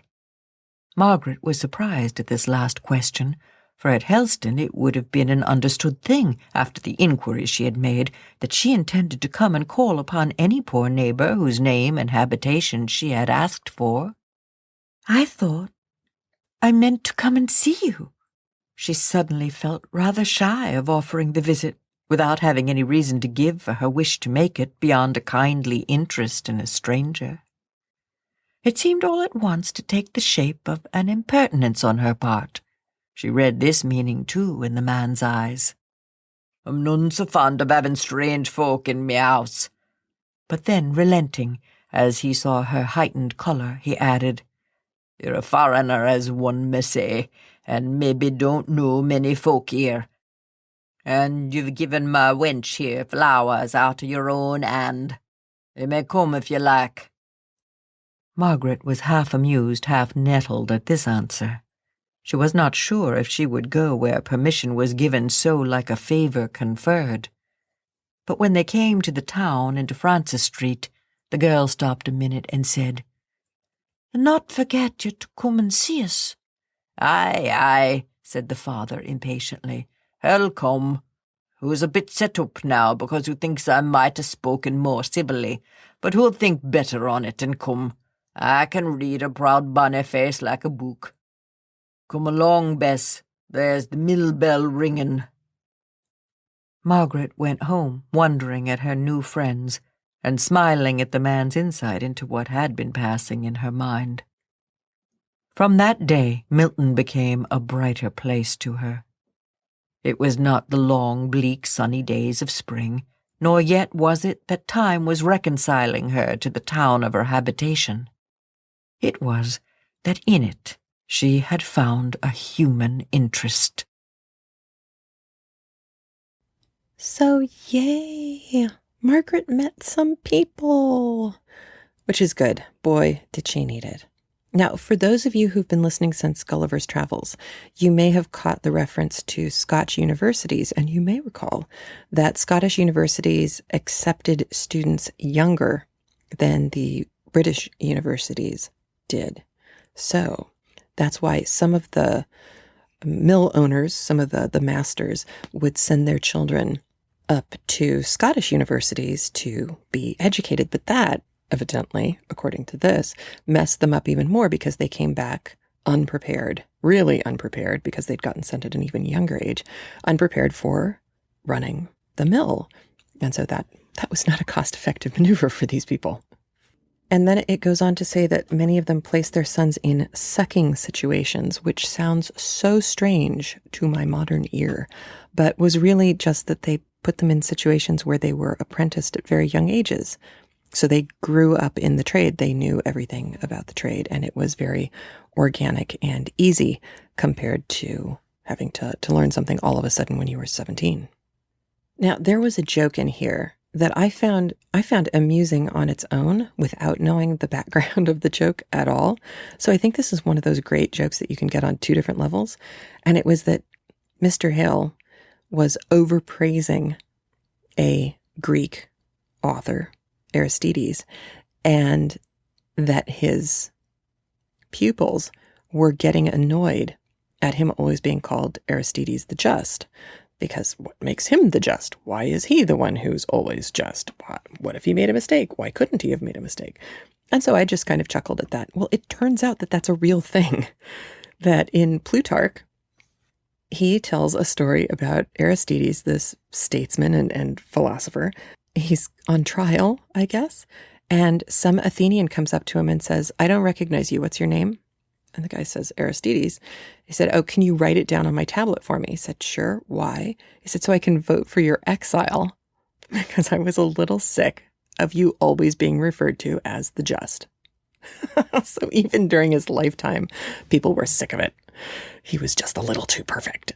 And I thought it was pretty good. So that was one of those little obscure things that it probably doesn't matter in the grand scheme of things, but it's kind of fun. And for those of you who know your UK geography, Nicholas Higgins, who I love. Nicholas Higgins says that he's from Burnley, which is a real place. Every place else in this book, except for London, it has a fake name. Manchester is now Milton, and who knows where Helston is. It's somewhere near the New Forest. And then, but Burnley actually gets a name. I have no idea why Gaskell did that. Maybe she just wanted to give props to some place in the north that wasn't as consequential as Milton. But, throw some bones to the folks up north. I don't know, but it's real. And it was a cotton-producing town, too. And then you met Bessie. And Bessie's name is spelled Bessy, and Bessie is marvelous. And Bessie is dying. And Bessie knows it. And clearly her father knows it, because he's just, poor girl, and pretty soon it's going to be poor father. And whoa. But it is what it is. And both of them have just accepted that this is what it is, and the clock is ticking.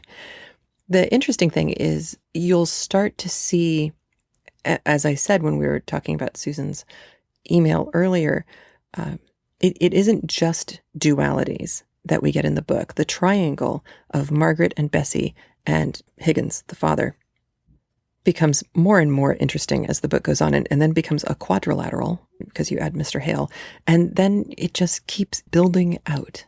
It's kind of like Flatland. We just keep building larger geometrical shapes to connect these people. And it must have been one of those things that really worried Dickens, because Bessie will often, throughout the course of this book, refer to bits and pieces of the Book of Revelations, which I gather wasn't in vogue quite so much at this time, and definitely, as we have a more perspective on, wasn't part of the Unitarian focus. So you're going to watch Margaret and Bessie's dance around this subject, which I find, especially in kind of our world where people will anonymously scream at each other on the internet and on news channels without actually engaging in any kind of dialogue or learning anything from each other. It's fascinating to watch two people whose visions of the afterlife are so different be friends. It's marvelous. And Bessie is a lovely character. And if you've seen the miniseries to this and the miniseries to Bleak House, you probably noticed an interesting crossover in Bessie. And if you watched Downton Abbey, you probably noticed an interesting crossover in Higgins. So that's a little teaser for those of you who haven't seen either of these yet. When you get a chance to, you'll go, "Oh, that's what she was talking about." And then you'll get a big fat smile on your face and be happy. I also really thought the interactions between Margaret and the men, the workers, and the women, coming up and just talking to her and fingering her shawl and saying, "What kind of fabric is this and where'd you get it?" What a shock that must have been.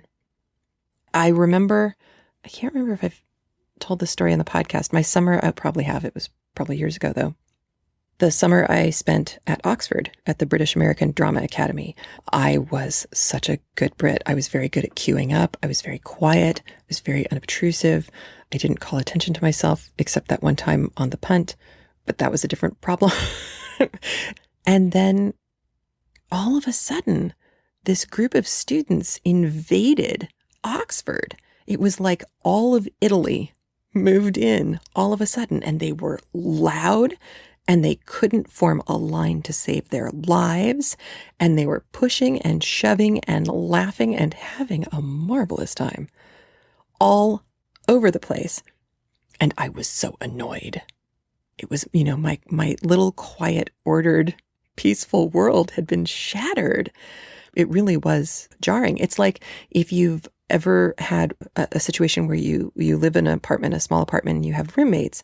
If the roommates go on vacation for a while and you are by yourself in that apartment for an extended period of time, you get very used to being on your own. And when they come back, it's like somebody invaded your personal space. It can be quite affronting. And it's, no fault of the people who are coming in. They don't know that they're throwing you off. It's not their fault. So I was very annoyed with this group of students. And then quite a few years later, my mom was working in Rome for an extended period, 6 months or 8 months or something like that. And I got to go and spend a month there. And I almost said no because I had been so annoyed by the Italian students. And I thought, this is stupid. When are you going to get back to Rome? Get over your bad self, Heather. And so I went. And all of a sudden, I realized that the pushing and the shoving and the yelling and the pinching and the leering and all of this stuff, it worked. It worked perfectly. Everybody still got on the bus. There may have been a scrum getting on, but everybody got on the bus. Everybody got a seat. Everything was fine. And it all worked. Sure, the shops may not be open when they said they were going to be open. And sure, the museums, you couldn't really trust their signs. You had to look at the Michelin guide. But aside from that, the coffee was great. The wine was better. The pasta was extraordinary. The pizza was better than anything I've ever had here. And the architecture alone made it all okay. But the people, I loved Italy. I loved Italians. I've been trying to get back ever since. But I had to be part of that world for it to make sense to me.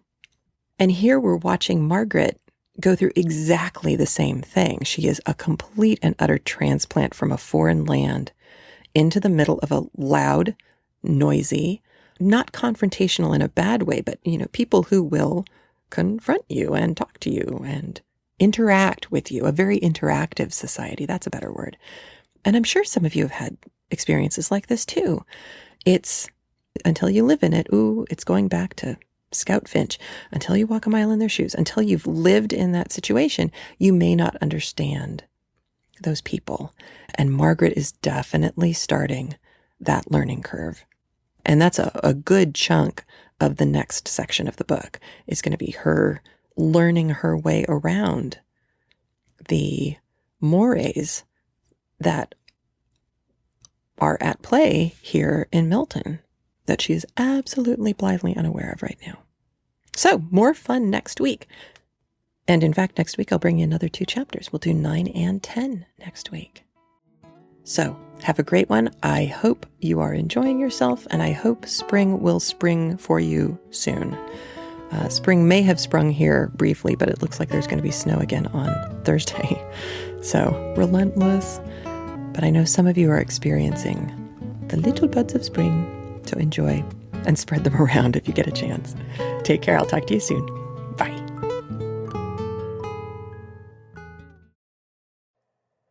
You can find show notes for this episode and links to other episodes at craftlit.com. CraftLit also appears anywhere you can get a podcast: iTunes, Spotify, iHeartRadio, and on, including its own dedicated app.